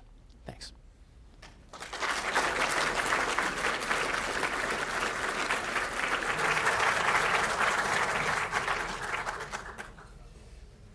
Thank you very much, Ed, and to Suzanne, Yetmin, Bernard, and Kripa for really terrific presentations. It's very exciting work that's taking place. It's now my great pleasure to introduce our keynote speaker, Ron Bloom. Let me just say a few words about Ron, and then call him to the podium. For the last 2 years, and actually until only a few weeks ago, Ron Bloom served as the special assistant to President Obama for manufacturing policy, where he actually worked on policy aimed at seeking to revitalize American manufacturing. Prior to joining the White House, Ron served in the Department of Treasury on the President's task force on the automotive industry. In that capacity, Ron helped lead the restructuring of both General Motors and Chrysler, as well as led the Treasury Department's oversight on these companies, including General Motors' very successful IPO. Before joining the Obama administration, Ron worked as a special assistant to the president of the United Steelworkers Union, where he worked with the union and companies that were in trouble, trying to figure out how they could restructure themselves and what role the union could play in helping them do that.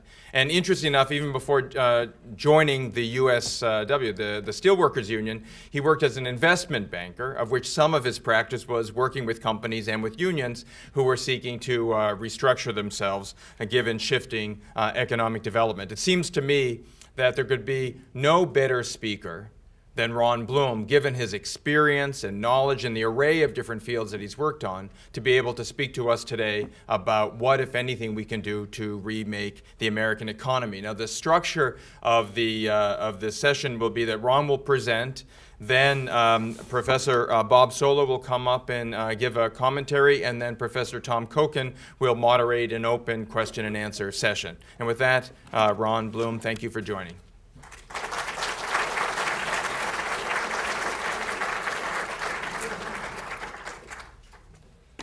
Thank you. It's good to be here. This is a tough act to follow, the folks who spoke earlier, particularly the scientist types. So about 30 years ago, I was living in Boston, and I decided I want to go to business school. And I applied to MIT, and I applied to this other school up the river a little bit. And I got into both of them. And then I had to decide which one to go to. And so I did a little research about the two places, and I realized that at Harvard, you learn to know people, but at MIT, you actually had to learn to know stuff. So I went to Harvard. Because as the prior speakers indicate, like that knowing stuff, that's way too hard. So I went to Harvard. So I want to talk about 4 things today. I want to talk a little bit about the kind of macro context about what's going on in the manufacturing economy, and talk about 6 trends over the last kind of 30 years that I think have brought us to a very different place today than we were certainly then. And while I think some of the words of the report that were done 20 years ago still ring true, there are big changes in the last 20 years that we need to take notice of. Some of these trends are cause, some are effect, but they all sit on top of what's going on in manufacturing. Then I want to talk a little bit about manufacturing specifically. I want to talk about the economics of manufacturing and the politics of manufacturing. Third, I want to talk about what I think is an emerging consensus about some things we ought to do to help the manufacturing sector. Make a comment or two based on my time in Washington of why, even with at least some elements of a consensus, we're not as successful on getting some of those things done that I think we ought to be. And then finally, I want to talk about areas where I don't think we have a consensus, but I think they represent in some ways the most interesting challenges, because if we do decide we want that manufacturing matters, I think the challenges to sustain a manufacturing economy in America are very real. And beyond the consensus, I want to pose some questions about other things maybe we ought to do. And I think these are kind of open-ended questions because I think, as the prior speakers have indicated, we really don't know. We really don't know what's right to do. And I think the challenges we face today are in some ways really quite unique and different. And so I think the MIT PI study is important. The fact that people are talking about this is itself notable. And that is the one thing that is, I think, indisputable. We can't seem to stop talking about manufacturing in America. And that says something important, and at least that is a good place to start. So let me talk about 6 different trends, as I said, some a bit on the cause, some a bit on the effects side, that I think set the context. So obviously we had this little recession a few years ago, and we're living with the incredible impact of that. But when we talk about the recession and what happened to manufacturing and to the overall economy, it brings to mind Warren Buffett's famous saying that you really never learn who's swimming naked until the tide goes out. And what the recent recession demonstrated is, in many ways in our economy, we'd been skinny dipping for a lot of years. And it laid bare some, I think, fundamental aspects of things that have changed in our economy that we now have to deal with. And while the recession exacerbated and, as I said, laid bare those trends, I think, in fact, it didn't cause any of them. So 6 sort of broad trends. One, and I'm dating this roughly to a 30-year-ish period. These begin to materialize, I think, largely in the 70s and kind of go on from there. One is that while America remains by far the largest economy in the world, in the last 30 years it's become clear that we are not the only dominant economy in the world. In the immediate post-war period from the 1950 to 1975 or 1980, we really were the only significant dominant economic power in the world, and so we really had our way largely. While again we are still the largest by a good margin, we're clearly not the only dominant economic power. The second trend is wage stagnation. And there's been some recent work that's come out on this. Michael Greenstone's done some good stuff. Other people have talked about this. But we don't really talk about this, or didn't really talk about this while it was occurring. But for more than 30 years, a huge swath of the working economy, the working people in America were not improving their standard of living. Their basic wages were not going up, adjusted for inflation. And that is obviously an extraordinary and new development. For more than 100 years, productivity raced ahead and wages more or less tracked with it. Starting in the late 70s, there was a break between the improvements in productivity and the improvements in wages. This trend was most significantly seen for men, and within men, more significantly seen for men with lesser educations. But it is broadly true for workers generally, but particularly for men and for men with less education. You actually see dramatic declines in people's real wages, which is obviously a signal development for people to grapple with in terms of how we think about the role and what the economy is supposed to do for us. The third trend is that men, again, particularly men with lesser skills, have been leaving the economy and women have been coming in. So if you look at basic labor force participation rates, which track essentially, are you in the economy? Either you have a job or you're looking for a job. So this is not the unemployment rate. which is obviously the statistic that everyone looks at. I think at least as meaningful statistic is the labor force participation rate, because it says who is kind of part of our economic system. In 1960 or 1970, roughly 95% of men between the ages of 25 and 64 participated in the labor force. So either they were working or they were unemployed and looking for work, because to be unemployed statistically you need to be looking for work. That number is now 80%. And most people believe that even if, and we all can debate how quickly we will return to whatever we call full employment, but even in a scenario where we see a return to full employment, the labor force participation rate among 25 to 64-year-old men is likely to stay in the low 80s, at least based on current trends. So women have been entering the workforce in very significant numbers, and men have been leaving the workforce. This trend, I think, has enormous ramifications for kind of what we do as a nation and how we think of our roles. If you think about the traditional role that men and women played in the economy, obviously women have always participated in the economy to a significant degree. Most women work because they have to work, but an important trend of the last 30 or 40 years is a big increase in the number of women who choose to participate in the economy, and that's obviously a good thing. It is obviously a good thing that people who want to work, who contribute.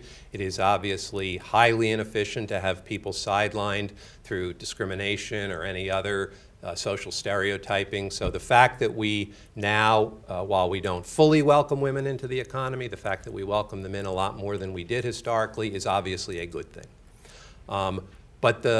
But the reality is, if you think about the roles that we've designed, and again, I'm not placing a normative judgment on these roles, but if you think about the roles we've designed, for women, both historically and today, there are two different acceptable roles. You can stay home and help raise children, or you can work. For men, there's really only one acceptable role in our society. There's only really one role that people have said is a socially acceptable behavior, and that is to work. And so what you find is, as men leave the economy, they don't take up child rearing. So if it was simply a trade where men and women were deciding to reallocate the work within a family, then I think you would say that's as it should be. People should be free to do more what they want to do. And if two people who choose to live together and raise children, if one of them wants to become the primary breadwinner and one of them wants to engage in non-paid work, but the more important and difficult work of raising children, then that should be a perfectly acceptable development. But that's not what's happening. What's happening is that women are coming in and men are leaving, and they're not taking up child rearing. They are essentially simply fading away from the entire social system. And the impact of that and kind of what it means to our understanding of who we are as participants in the economy, what we are as a nation, is, I would argue, really quite profound. And as I'll talk in a minute, has something to do, I think, with manufacturing. But it is an important trend. And if you look at the statistics about what these men are doing, in fact, we really can't find them. We really don't know what they're doing. Are they participating in the underground economy? If you look at statistics on disability, more of them applying for disability, more of them engaging in antisocial behaviors. There's all kinds of rises in social indicators of pathology that this occurs. So the fact that men are leaving the workforce in this alarming rate, both the combination of their wage stagnation and their exodus from the workforce, are two, I would argue, very profound trends that we need to look at. And if you look in the future, the trends aren't terribly encouraging on this question. While most of the job growth that we look at in the future is still in jobs that are largely dominated by women. And while it is true that those gender stereotypes are breaking down, they are breaking down very, very slowly. If you go to a steel mill in 1960, 95% of the people who worked there were men. If you go to a steel mill in 2010, 95% of the people who worked there are men. So the percentage of men who occupy what you would call traditional male work and that is not the work that is growing. So if you look at the number of jobs we're going to produce, and again, hold constant your view of how much aggregate employment we're going to create, how many aggregate jobs. If you simply look at the composition of the new jobs we're going to create and just compare steelworkers and nurses, everyone would agree that we're going to create way more nursing jobs than we're going to create steelworker jobs. And despite, again, the fact that men are permitted to be nurses now, men don't go into nursing, and steelworkers who get laid off don't become nurses. And so the question of where these men are going to go is that the trend is actually not encouraging. So we see these trends, and that's why when people predict this out on into the future in the next 10, 15 years, they don't see that participation rate changing, because nursing jobs are going to go up and steelworker jobs are going to go down, and since men are participating in nursing at a very low rate, it doesn't look like this trend's going to change very much. The fourth trend I would observe, and again this is related to the prior two, is that as wages have stagnated, we have maintained our standard of living by consuming through borrowing. And so for 30 years, we have overconsumed and underinvested.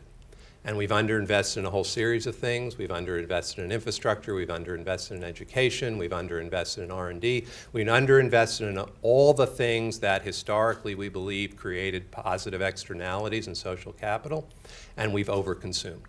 And so we essentially had a strategy which, stated this way, sounds absurd on its face, but we actually believed we could borrow our way to prosperity. And that's in fact what we did as a nation. We consumed more than we produced. And so for a while, and we had two sources to allow us to do that. One is we had asset bubbles. And the largest and most significant asset bubble is the one that began the recession, which is the bubble in housing. And then the second thing we did is we borrowed a lot of money. And while we borrowed it mostly from ourselves, we also borrowed it from other nations. So we've put ourselves in a situation where we overconsumed and underproduced for a long time.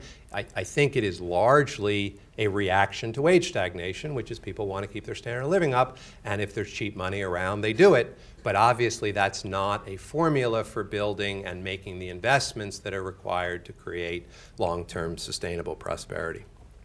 The fifth trend is the growth of the financial sector. Again, in percentage terms, at the expense of the balance of the economy. I think everyone would agree that a vibrant, liquid set of capital markets is a key competitive source of advantage for America. The fact that our capital markets are the most open in the world, the most efficient in the world, the deepest in the world, has been a source of advantage. I think the question of whether or not in the last 30 years the financial sector has grown too large relative to the balance of the economy, and whether the financial sector has become essentially an entity unto itself as opposed to a servant of the real economy, is a question that's worth asking. But clearly the relative weight of the economy has moved significantly to the financial sector. And then finally is the trend that the last speaker talked about, at least in a specific aspect, but I want to pose more broadly, which is the simultaneous rise of both globalization generally and China in particular. The level of globalization is dramatically more significant than it was 30 years ago, and the role of China in the global economy is obviously very different than it was 30 years ago, and it is really the first time since, certainly since World War II, maybe since World War I, that there is another actor on the global scene who actually can imagine itself as the global economic superpower. And that is a development that is particularly jarring for Americans, particularly significant for the global economy overall. So I would argue that these 6 trends put us in a very different place in terms of thinking about the problems we face as an economy. And one of the dilemmas we have is whether or not we have the institutions to deal with those 6 sea changes. Are we equipped as a nation? Do we have the business institutions? Do we have the governmental institutions? Do we have the university institutions that are equipped to deal with changes of this magnitude? Let me walk over to manufacturing, because I think all of these trends in some ways sit on top of the manufacturing story, and let me kind of try to weave that in a bit. So in 1950, roughly 27% of America's GDP and 31% of employment was manufacturing. In 2010, it was, and these numbers move around a bit in terms of how you count it, but roughly speaking, in 2010, roughly 12% of GDP was manufacturing and 9% of employment was manufacturing. So the single most significant development in our overall economy in terms of its composition was the decline in the role of manufacturing in both output and employment. The employment decline was greater because productivity is faster in manufacturing than non-manufacturing, but whether it's a decline from 31 to 9 or 27 to 12, which is actually something different, they are both obviously enormous declines. Now, most of that decline is accounted for in output. Most of that decline is accounted for by one factor, and that is simply we became richer as a nation, and so we consume less goods and consume more services. And just as 150 years ago, it took most of the nation to feed us, and now it takes 1 or 2% of the nation to feed us. 60 years ago, it took about a third of the nation and about a third of our output to make all the stuff we wanted, and now it takes roughly 10% of both the people and the output to make all the stuff we want. And broadly speaking, this is a good thing. This is a good thing. There is in an advanced society, broadly speaking, there's a limit to the number of cars that we can have, and there's really no limit to the number of massages we can get. So, broadly speaking, we should celebrate the decline of manufacturing, you would say, because it means we're becoming wealthier as a nation, and it only takes a few people to make all the cars we need, and so the rest of us can hang around and give each other massages. That is not a bad thing. That is the sign of a nation becoming wealthier. And for a long time, people looked at that trend, and they said, A, it was inevitable because it is about wealth accumulation, and that's a good thing. And it's good because it's moving things in the right direction. I think what's happened in the last few years, and again, I want to harken back to the trends I talked about, but I think what's happened in the last few years is we've began to have, and I think the PI study is a good example of this, and today is a good example of this. We begin to have a rethink about whether, in fact, that's okay. So I don't think anyone would say that we should aspire to have 31% of employment or 27% of GDP engaged in manufacturing. We simply don't need that much stuff, and there's really nothing we could do with it. On the other hand, as we get to the numbers we get to, and as we project into the years ahead, are we in fact putting ourselves in a place where we will fundamentally change our ability to be competitive as a nation, to enjoy rising standards of living, and to enjoy sustainable prosperity, because that obviously is sort of the core deal we have as a nation with our citizens. And I think people are now asking the question, and this is a place to ask that question, of whether or not the decline in manufacturing has gone too far, and whether or not the continued decline in manufacturing is something that indeed endangers the sort of fundamental fabric of what we want to try to be as a nation. I think there are 5 reasons why people worry about this now in a way that was evident and has become increasingly evident in the last few years, in the last 30 years actually, but is now, I think, again, the recession kind of laid bare. Number 1 is footprint. And Susan alluded to this. Manufacturing punches above its weight. While it's only 9 or 10% of the workforce directly, the spin-off or ancillary impact of manufacturing is generally speaking larger than the spin-off or ancillary impact of non-manufacturing. Now that doesn't mean that every manufacturing facility has a larger economic impact than every non-manufacturing facility. We make movies in America, and we're pretty good at it. And movie making actually has a lot of ancillary activity associated with it. So there are plenty of service activities which produce ancillary activity. And there are plenty of manufacturing activities which have only modest, broader footprint. But on the whole, if you take the manufacturing economy and the non-manufacturing economy, manufacturing has greater economic impact. Manufacturing can play a role in economic development, again, that is not absolutely unique sector to sector, but certainly is generally different than other sectors. If you build an automobile factory, there's a reasonable chance that Walmart will come. If you build a Walmart, there's much smaller chance that the automobile factory will naturally come.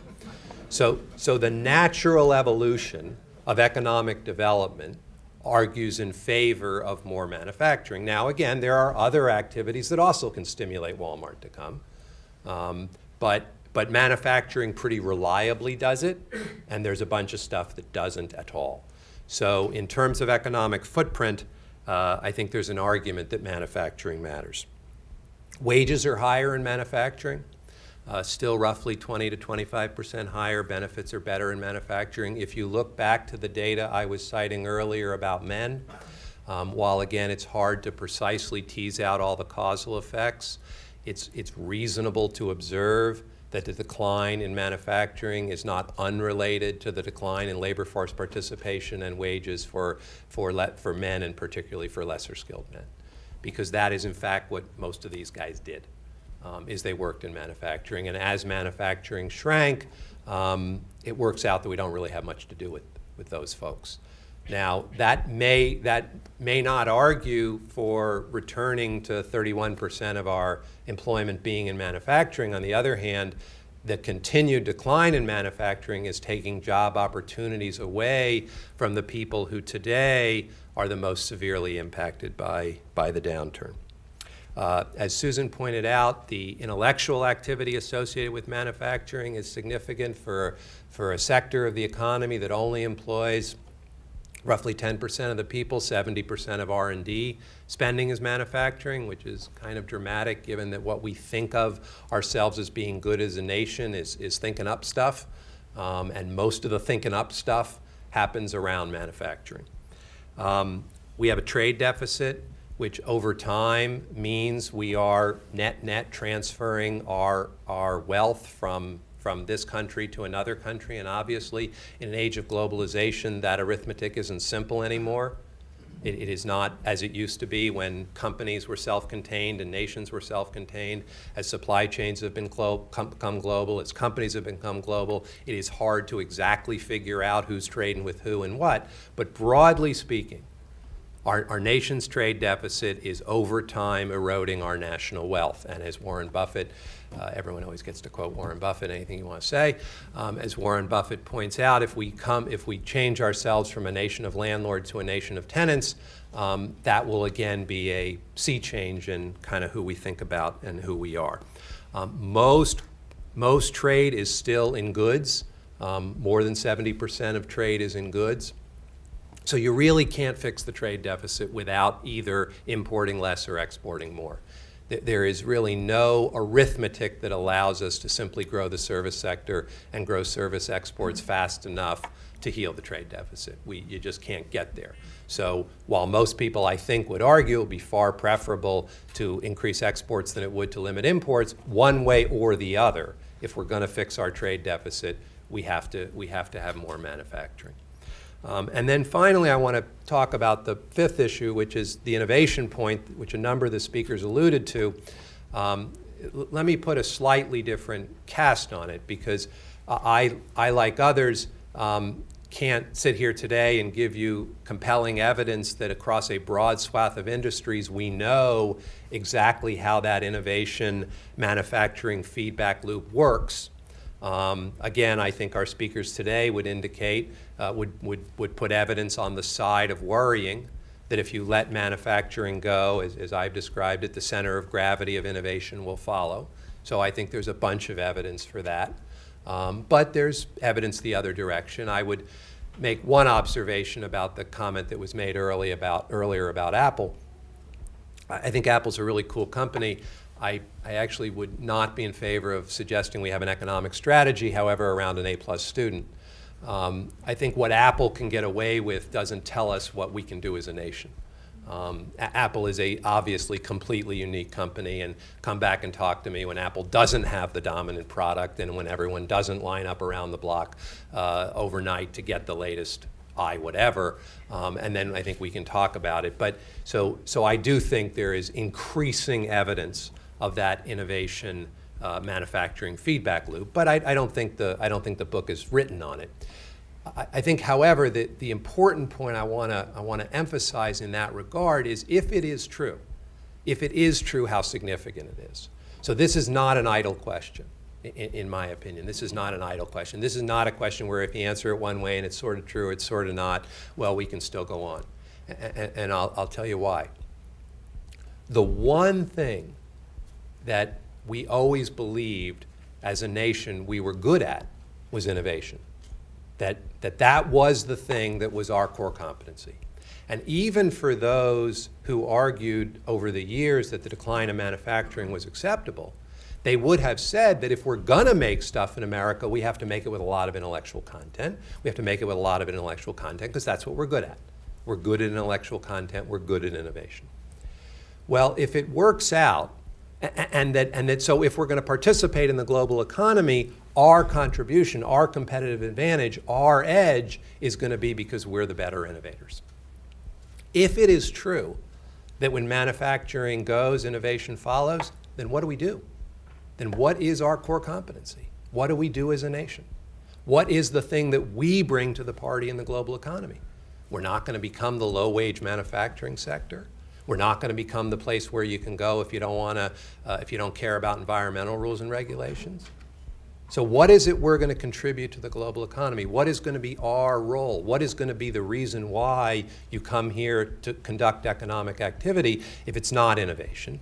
And if by manufacturing leaving we suck the innovation away, then we're kind of left with nothing to do. We're kind of left with nothing to bring to this party. So I think this question is in fact incredibly important, and the consequence of us being wrong about it, and I would argue given the consequence of it being true, we ought to be erring on the side of caution. We ought to be starting from the hypothesis that innovation and manufacturing are inextricably entwined, and that when manufacturing goes, innovation follows. Because if we're wrong and it's not so much true, then we have a little bit of downside. If we're wrong and it is true and we haven't acted upon it, we don't have anything to do as a nation. We don't have any competitive advantage to bring to the party anymore.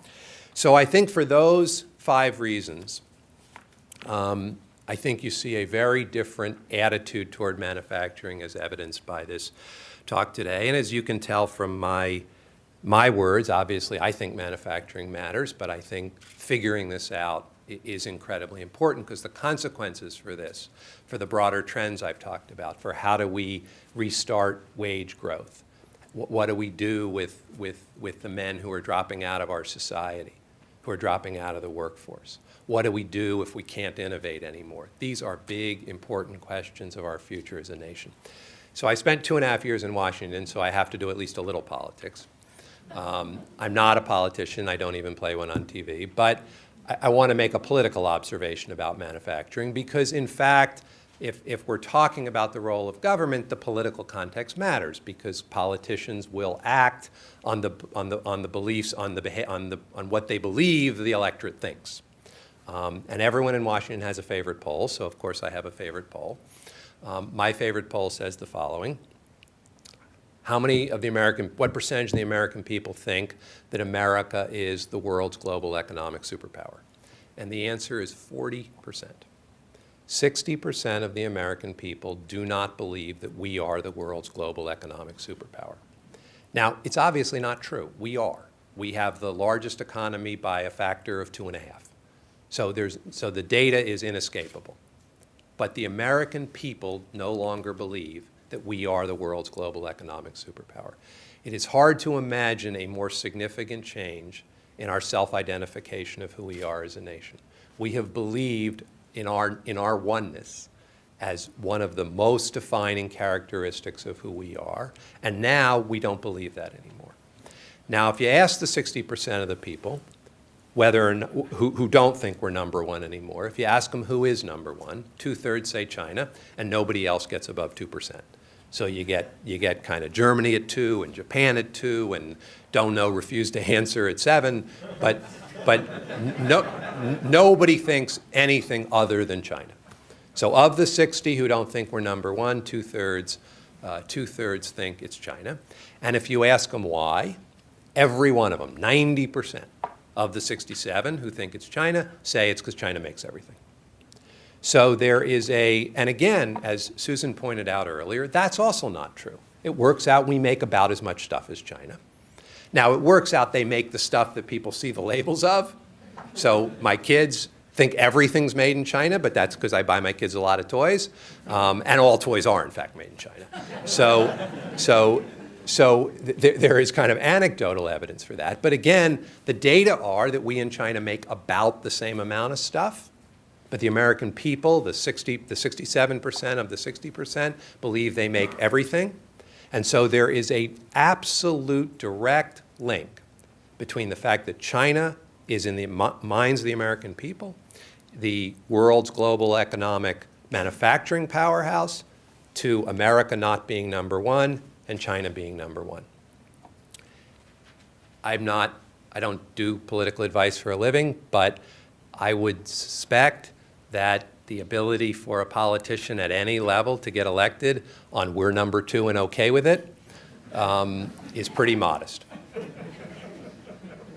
So the political reality is that manufacturing matters. The political reality is manufacturing serves as a symbol for the American people for our economic might, and the decline of manufacturing serves as a proxy for the decline in our economic might.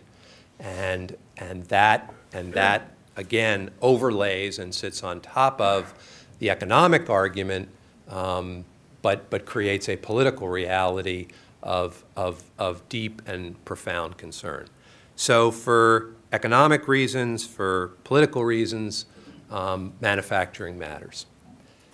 Now, so if you buy either one or the other or both of my arguments, the next obvious logical question would be, okay, smartass, what do you want to do about it? And let me talk about three things that I think most people in the sort of middle of the political spectrum would say we ought to do about it. Talk a little bit about why we're not doing as much of it that we should, and then talk about some things we don't agree on and pose and end, I hope, with a somewhat interesting question about the challenge ahead. So there are kind of three things that it feels like we have a pretty good consensus we ought to do more of. We ought to do more education. We ought to do more science, technology, and engineering and math education. We ought to train more, as they say, more mechanical engineers and fewer financial engineers. We ought to train more blue-collar workers who want to go into manufacturing. It works out that we have this extraordinary situation where we have, as I pointed out earlier, very, very high both unemployment rates and non-participation rates among blue-collar men who used to work in manufacturing, but companies can't find welders. And companies who want to hire skilled instrument repairmen or welders or tool and die workers can't find them. Now, why is that true? It's true partly, and we don't know all the reasons why it's true, maybe because the wages are sticky and people don't want to come to work for the new wage. Maybe it's because they've now been out of work for a year and a half, and when people are out of work for a year and a half, they lose their skills.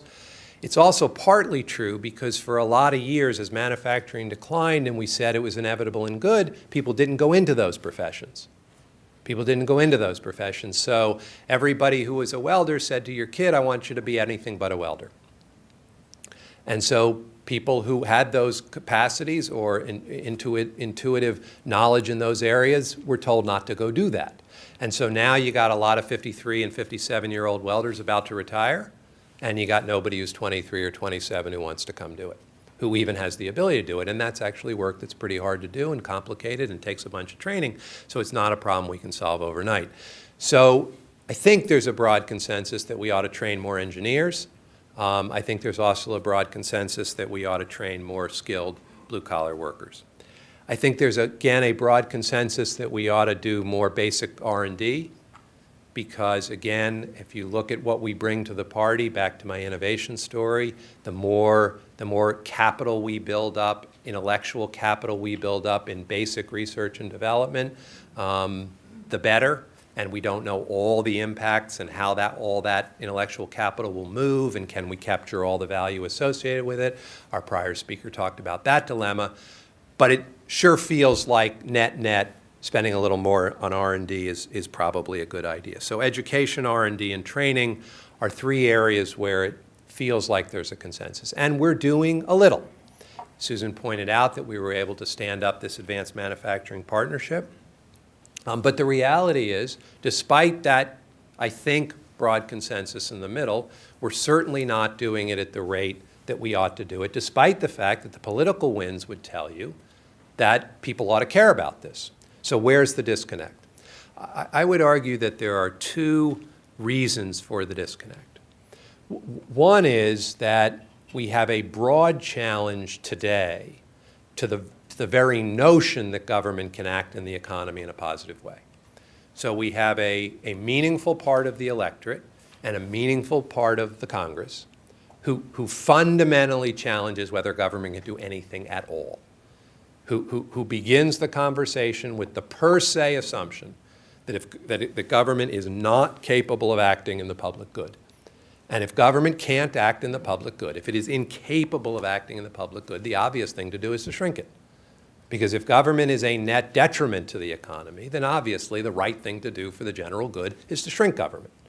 And so the answer is always to shrink government, because the per se assumption, the default option, is government actually does harm when it acts in the economy, not good. And so something as you would think as non-controversial as spending money on R&D or spending money on training can't get out of the gate, because we are now questioning this very notion of government. And I'm not here to make a partisan political speech, but I will observe that if we don't challenge that idea, we're obviously not going to be able to act on all these specific ideas. So people of reasonable mind can disagree on the specific things government can do. And people of reasonable mind can disagree about whether government ought to do more or government ought to do less. And people can say government does this badly and this well. And people can say that entitlements are too high or entitlements are too low. And our taxes are too high or taxes are too low. Those are all, it seems to me, fair ground for debate. And we need to have that discussion, because we're living beyond our means, and so we can't do that indefinitely. But you can't have that conversation who says that government is per se a force for bad in the economy. Because if government is per se a force for bad in the economy, we can't discuss how to do more R&D spending. Because R&D spending is a bad idea because government's doing it. And we can't discuss whether government can play a role in helping the skills gap.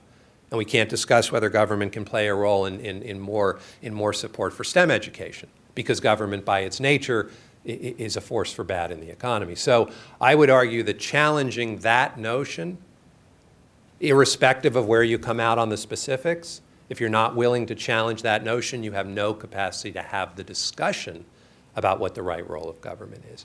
And we're at a unique moment in our nation where I would argue these problems that I've talked about, the trends I've talked about, and specifically in manufacturing, but even if you don't buy my argument in manufacturing, it's hard to look around at the economy and say that it's in an acceptable state. And if we rule out government as an actor, we're left without a lot of tools. The second reason why I think we have trouble getting some of these projects out of the gate is that our model for working with companies is outdated and outmoded. So we don't really have a system for doing collaboration between government and industry.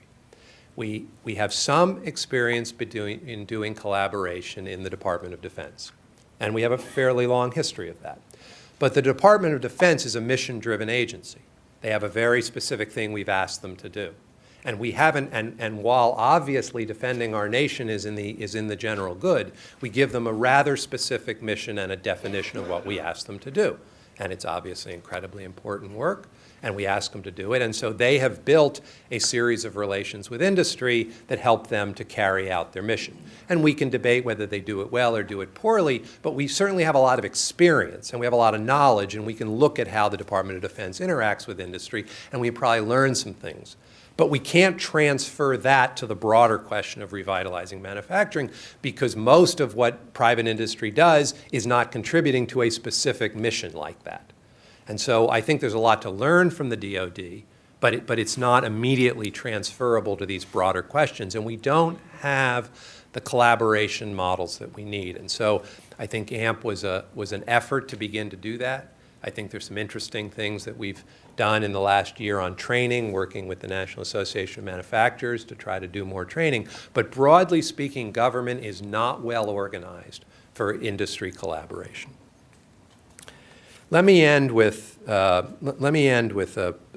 thought about where we don't have a consensus, but where I think the discussion has to get to.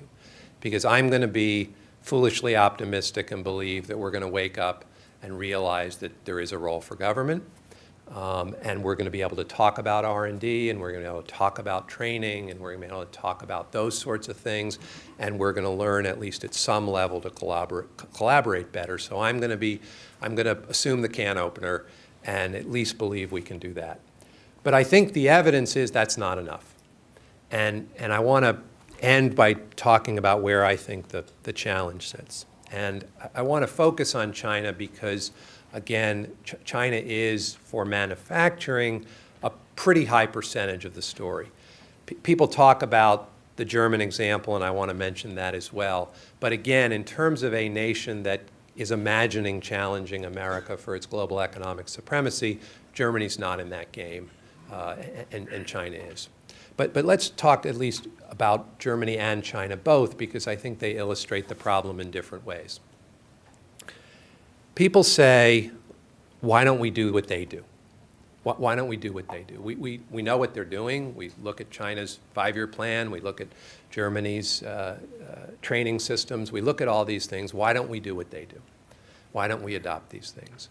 And let me offer 2 thoughts. Or 3 thoughts. One is, I don't start from the proposition that the status quo is acceptable. I hope if I've said anything, I've said the status quo is not acceptable. So I think we have to do more. I think we have to do more. I think we have no choice but to do more. Here's the problem with doing more. We have a huge amount to learn from China, and we have a huge amount to learn from Germany.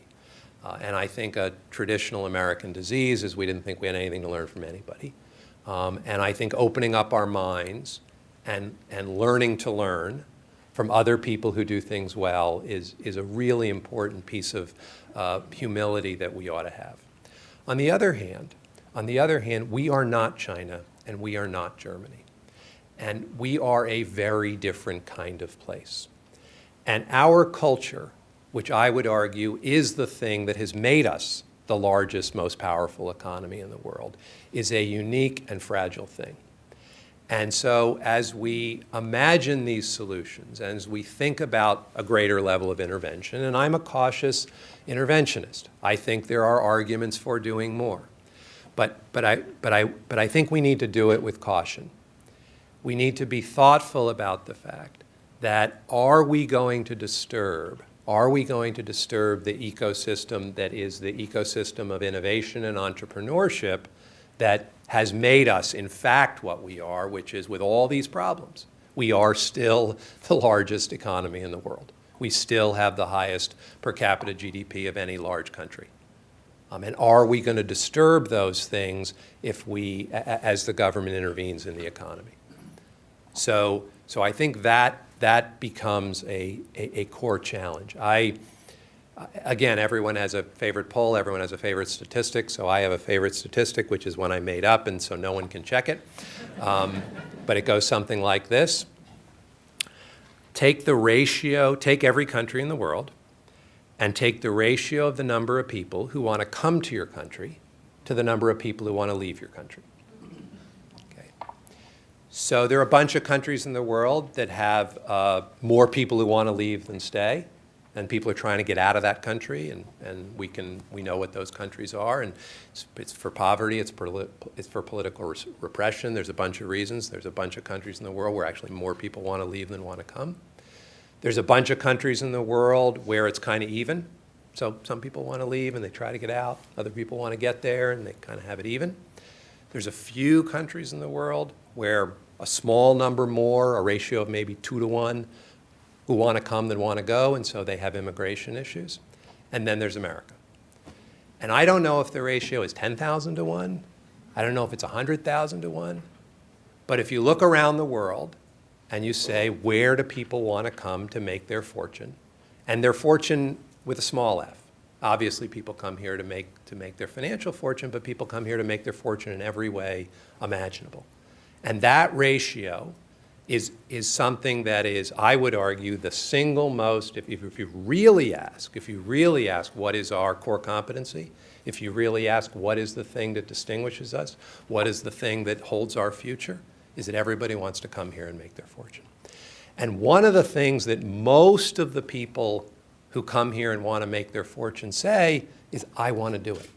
I don't want anyone else to tell me how to do it, because I figured this out. There are now at least 10 companies in America being run by people who actually believe that they can create an original equipment car manufacturer. Now that is an act of extraordinary hubris. We haven't had a successful startup car company in America until the Tesla IPO. We hadn't had a startup in America. We hadn't had an IPO since Ford in 1956, and Ford was formed in 1921. There are now nuts all over America who actually believe that they can put General Motors out of business. I think that is the most extraordinary and wonderful thing imaginable.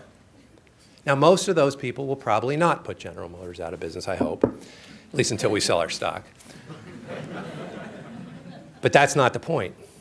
They think they can, and they actually know they can. And they know it in a way that only an entrepreneur can know it, which is they know they've cracked the code, and they know they've figured out how to make a battery better, or a piston better, or a transmission better, or to make it cheaper or faster or stronger or whatever. And those people are what has made our economy great. And those people don't want to be told what to do by Washington. Those people don't want to be told what to do by Washington. So I think the arguments for innovation are powerful. I think that the status quo is unacceptable. But I think we also have to do it with a lot of humility about disturbing this culture, which is in fact our single most important asset. Let me end with a thought about the global economy. And in some ways, I hope this can capture the challenge that I think we face. So I would argue that America is a public good. We all know about the concept of a public good. We all agree we should have cops. We all pay taxes to have cops, and they protect us, and we all agree we ought to pay for it, except a few people who don't think government ought to do anything. But in the sort of broad swath of the American people, we would all agree there is a concept of a public good. I would argue that in the global economy, America is a public good. The respect for democracy, the respect for freedom, the respect for private property, the respect for intellectual property, the power of the nation, of the world's largest economy to believe those things and to act on those things and to enforce those things is, I would argue, an umbrella under which everybody benefits. And certainly American companies benefits, but I would argue companies all over the world benefit by America's commitment to those principles. Now, I'm not Pollyannish about America's history.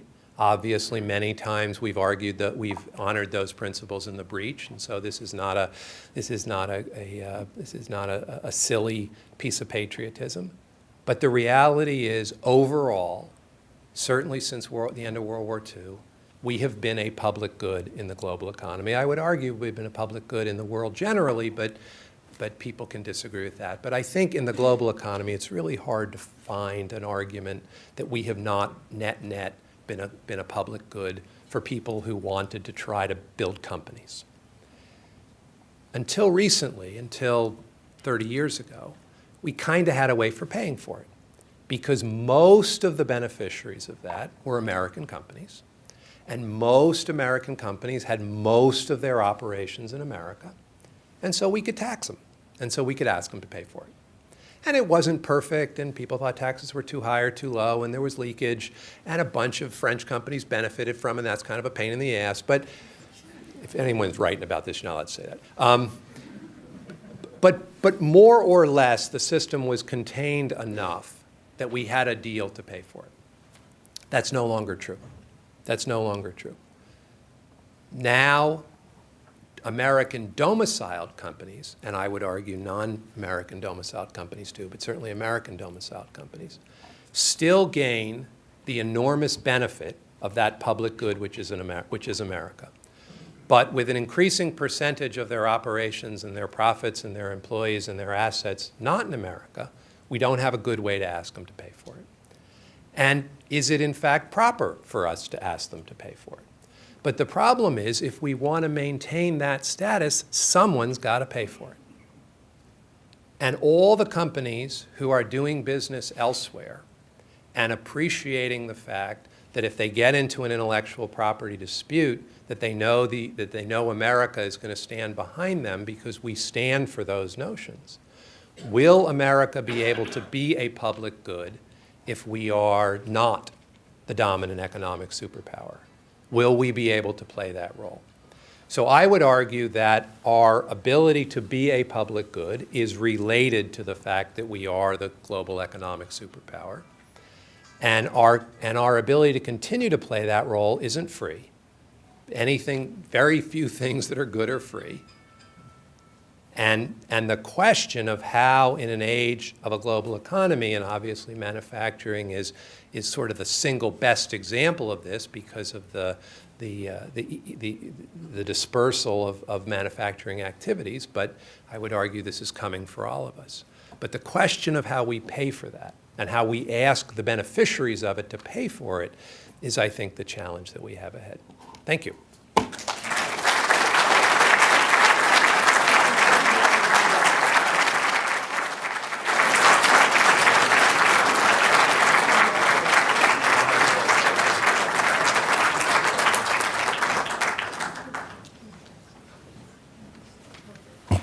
Well, I don't know where to start.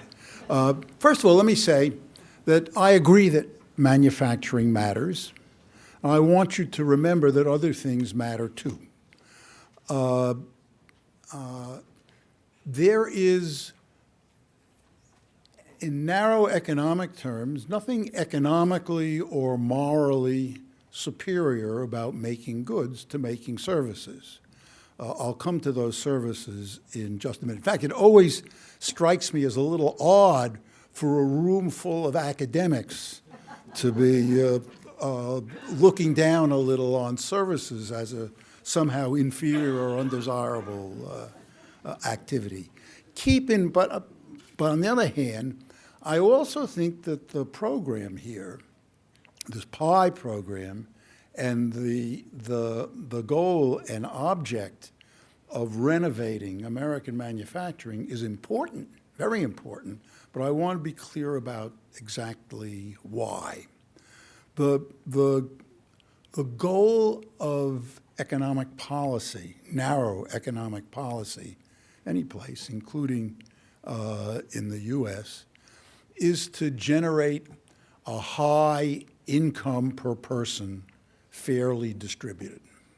Now, there are other things you would like to do.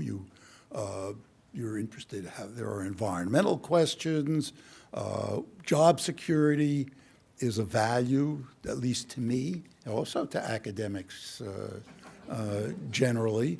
We tend not to give enough credit to the desire of other people for job security.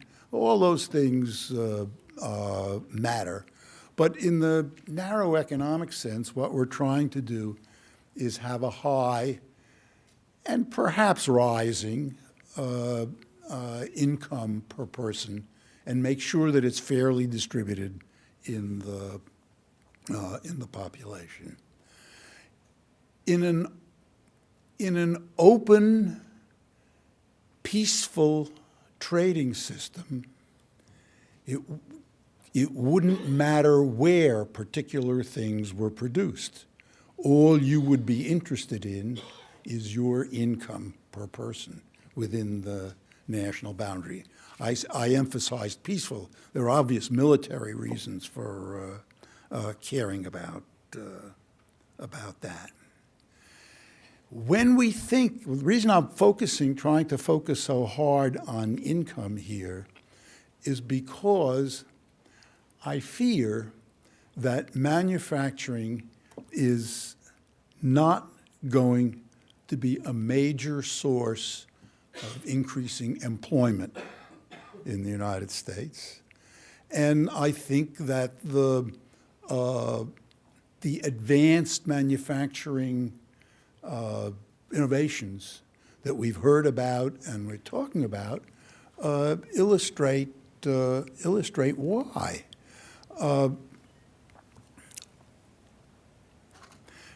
It's been mentioned already that manufacturing employment is about 10% of private, roughly 10% of private employment in the U.S. Government employment is almost all non-manufacturing. So if you go outside the private sector, the role of manufacturing is still smaller. Extending technologically advanced manufacturing which is what we can do, what we know how to do, and all that we're able to do, is almost by definition not going to produce any kind of comparative advantage in labor-intensive manufacturing. The fact is that the sorts of jobs that get done in labor-intensive manufacturing can be done just as well by people in Asia and people in Latin America, and who knows, a few hundred years from now, people in Africa as well, I hope. And all those people are prepared now, and at least for decades ahead, to do that work for much lower wages than Americans think to be proper. I wish the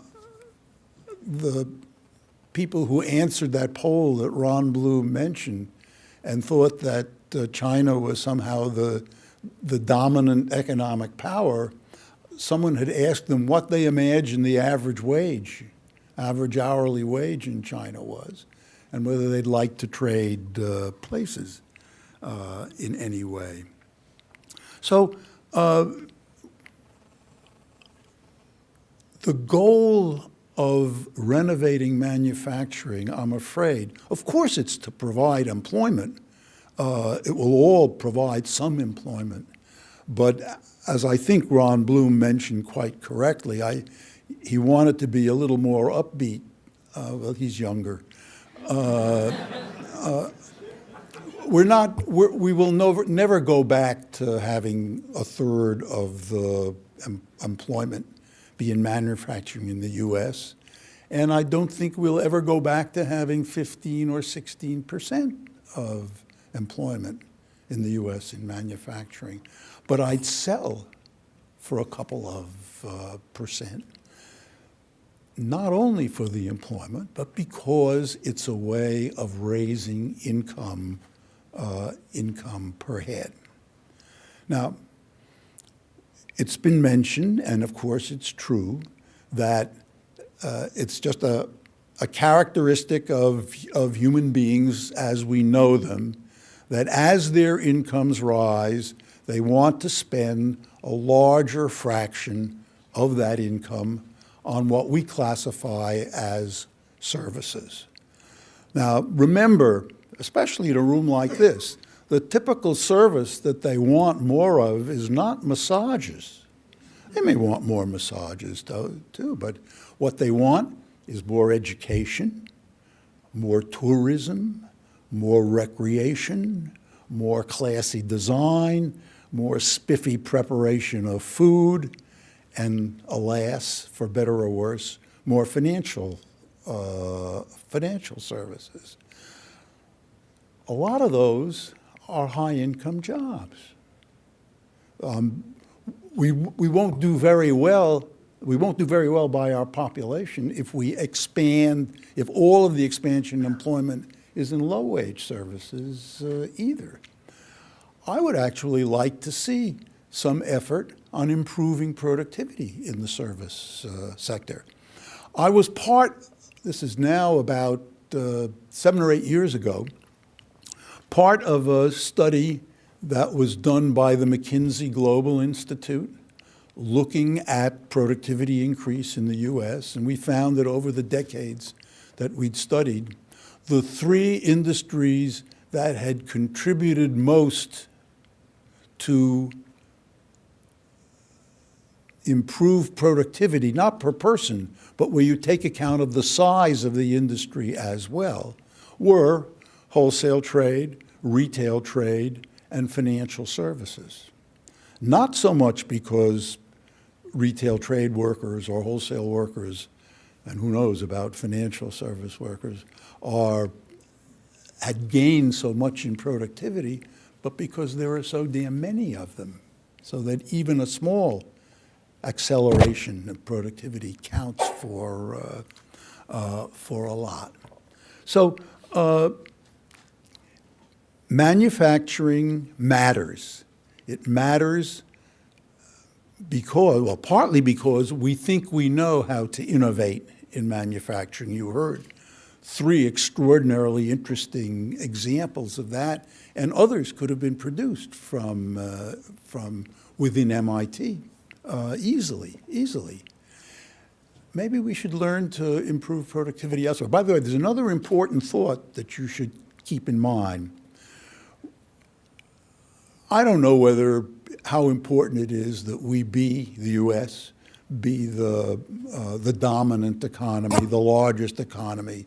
One of the manufacturing industries we seem to be good at is the manufacture of plastic hands that say I'm number 1.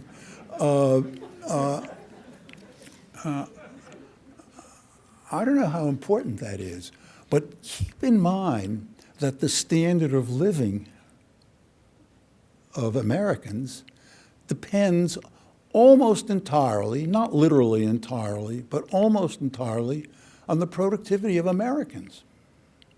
So our standard of living is not particularly in danger, I'm speaking now in trend terms, in longer run terms, not particularly in danger of decaying unless our productivity level decays. Others may catch up. By the way, others are bound to catch up. You don't really believe that when God created the world, she said, I want the U.S. to have a higher income per head than anywhere else. So manufacturing is a very important contributor to productivity in the U.S. One of the reasons why the contribution of manufacturing to the level of output is bigger than the contribution of manufacturing to the level of employment, relatively speaking, is because manufacturing is A, more productive right now than the broad rest of the economy, not necessarily than every service sector, or every non-manufacturing sector. And we think that we can generate productivity increases in manufacturing. There's a public policy lesson in this. Oh, by the way, almost the only thing that Ron Bloom mentioned that I didn't think I could buy was the notion that policy in this field is rationally or logically limited by the feeling, the widespread feeling, apparently, I don't know where it comes from, that the government can't do anything right. because the sorts of things that we're thinking of, or that he mentioned and that we're thinking of doing, the government wasn't going to do anything except pay for it. If we're going to promote R&D, some of that will be done in government facilities, but most of it will be done outside the government. If we're going to promote education and training in particular, I want to speak about training in a second, that'll be done outside the government. We have to explain to all those people that the government won't do it. The government will just pay for it because it benefits the country as a whole. I think that public policy promoting innovation is very important, vital, and it has to be aimed at a process of continuing innovation. One of the consequences of what's happening around the world is that an isolated innovation will be profitable at the start, but it will eventually be imitated somewhere with much lower labor costs and maybe much lower other costs as well. So a rich country, a country that's already ahead and wants to maintain that margin, has to keep running. I was thinking of that unfortunate phrase of Jamie Dimon's about how you have to keep dancing as long as the music is playing. But we need to focus on innovation as a process, not as a one-time achievement. The only other thing I want to mention, I do want to leave some time for discussion here, is that the training issue, which was high on Ron Bloom's list, is, I think, also very important. And what we need and could perhaps learn, at least from countries like Germany and the Netherlands, is a post-secondary education system that trains people who don't want to study history and literature particularly, trains them for highly skilled jobs that will be available 5 years from now or a decade from now. That can only be done by a system of post-secondary education that has the active cooperation of employers, because it's employers, not the BLS, not the Bureau of Labor Statistics, that has a decent idea about where there will be demand in the future. That would help. It would help because the high technology, the high-tech manufacturing, advanced manufacturing that we're talking about is not going to need unskilled workers. It's going to need people who have skills and adaptability and flexibility of a certain kind. And a vocational, post-secondary vocational educational system that was oriented toward coming employment needs and coming skills would be a way, I think, of attracting some of those males back into the labor force. Provide a demand at a good wage, and they will come, I suspect. Thanks.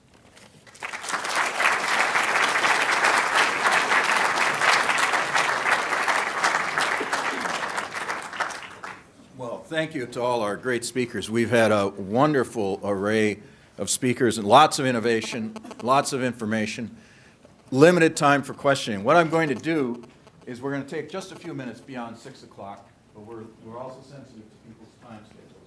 So I'm going to entertain 4 or 5 questions in a row, and then we'll ask, and if you want to aim them at a specific speaker, that's great. Then I will ask our speakers to respond to them. So let's have the first question. We have microphones here that you need to come to. So we're going to take about 5 questions in a row. Please be brief and quick. Sure. Professor Solow, I have great respect for you and your work, so I'll direct my question to you. I have no problem with MIT serving as a think tank for industry. That strikes me as a sort of do no harm role that we can all be in favor of. What concerns me is when the discussion that we're having today bleeds into policy. I think my concerns are represented well by a quote from this forum's keynote speaker, Mr. Bloom. 3 years ago, he said this: "Generally speaking, we get the joke. We know that the free market is nonsense. We know that the whole point is to game the system, to beat the market, or at least find someone who will pay you a lot of money because they're convinced that there is a free lunch. We know that this is largely about power, that's an adults-only, no-limit game. We kind of agree with Mao that political power comes largely from the barrel of a gun, and we get that if you want a friend, you should get a Okay, dog." we got the question. Wait, Yeah, we've got the question, my- so let's. my let's worry- go- can I- All sorry. right, one sentence, and then we're going to move on. What do you Yeah. say to people like me who are concerned about public choice failures and worried that MIT may advocate policies that exacerbate them? Okay, so the question is about public choice, and we may make the wrong choice. So we'll give Ron or Bob an opportunity to respond. Question over here. This is a question for innovation in the pharmaceutical industry for Professor Trout, I believe. I'm Okay. not sure that I'm pronouncing the name correct. The innovation in the pharmaceutical industry has a significant impact in healthcare, and I'm very interested in the alignment of the initiative that you're working with several key factors that are happening in pharmaceutical industry. Number one, that volume of pharmaceutical products is translating from blockbusters model where only one player produces all the volume to 20 players, 20 generic players, which has a significant impact right now on healthcare. Number two, it is forecasted that in 5 years, we are going to have 50% of pharmaceutical products are going to be biologics. So what is the impact on your initiatives on biologics as well? And then number three, it's about outsourcing. So pharmaceutical companies are no longer producing products, but it's more contract manufacturers. So Good. I'm not sure Three that I have the questions. line. We'll see if we have time for answering. Okay. So I wanted to ask about Ron Bloom's observation that advanced societies need less stuff. And I think that that's, in many ways, that's true, but I also think that we have dramatic needs in society that aren't being met. We need a whole new energy infrastructure that's sustainable and reliable. We have other similar massive infrastructure projects. And it seems strange that we justify the fact that we're making less stuff by saying we don't really need as much stuff in an advanced economy, and then we look at the big physical structure needs that we do have, and we say, oh, we can't afford to do that. It's too big a problem to replace our energy infrastructure or whatever. What should we do about that? Okay, so the question is, how do we deal with these big infrastructure questions as well as the small ones? All right, I think it's time maybe to take answers. The first question was essentially, how do we avoid the government making bad public choices in allocating resources or investing or paying for the wrong thing? I think that was the essence of the question. Go ahead, Bob. The government will make mistakes, just as even you make mistakes, and I make mistakes. The way you avoid big mistakes is by having full discussion, and that's what democratic debate is supposed to be about. I don't understand how one can hope to do better than that. But the hardest thing for democratic government to do is early on to say, uh-oh, that was a mistake, let's stop it. Because you lose politically that way. But I see there are big projects. There are no big projects compared to the size of the economy, by the way. We have a GDP of $14 trillion a year. It will be bigger in the future, and there aren't infrastructure projects that bulk large relative to that. So you can afford what looks like a big mistake, but you try not to make them. You try not to make them in the way you always try not to make them. You study hard before the exam, and you do the best you can. Advice for students and for policymakers. Good. Okay, thanks you. Question about pharmaceuticals. I think you hit there are many of the key points, but I'll just kind of be very direct in answering them in the interest of time. So first thing is the paradigm that large volumes and continuous manufacturing and therefore low cost go hand in hand, I think is an old paradigm. And particularly with new technologies, we can make very small amounts for relatively inexpensively. So it's really a whole different way of looking at the effects of scale up. As far as biologics, we are doing some things related to biologics, but that's certainly on our plate, and that's certainly something in the future, and we're actually discussing with Novartis, among others, some initiatives here. And then the last thing, as far as new manufacturing technologies and generics, I mean, think about it. Here's an industry where companies have dominance for 10 years or so. They know they've been working on these products for 20 years, and then all of a sudden, one day, they basically give up everything to another company. And I think part of this continuous manufacturing paradigm, as you've alluded to, will address that, and I think it'll change the way brand name versus generics function also. Thank you. We're going to give Ron the last word here. Yeah, just a comment to the infrastructure point, and I want to come back to Bob's observation about government. You're right that most of what government does is give money away.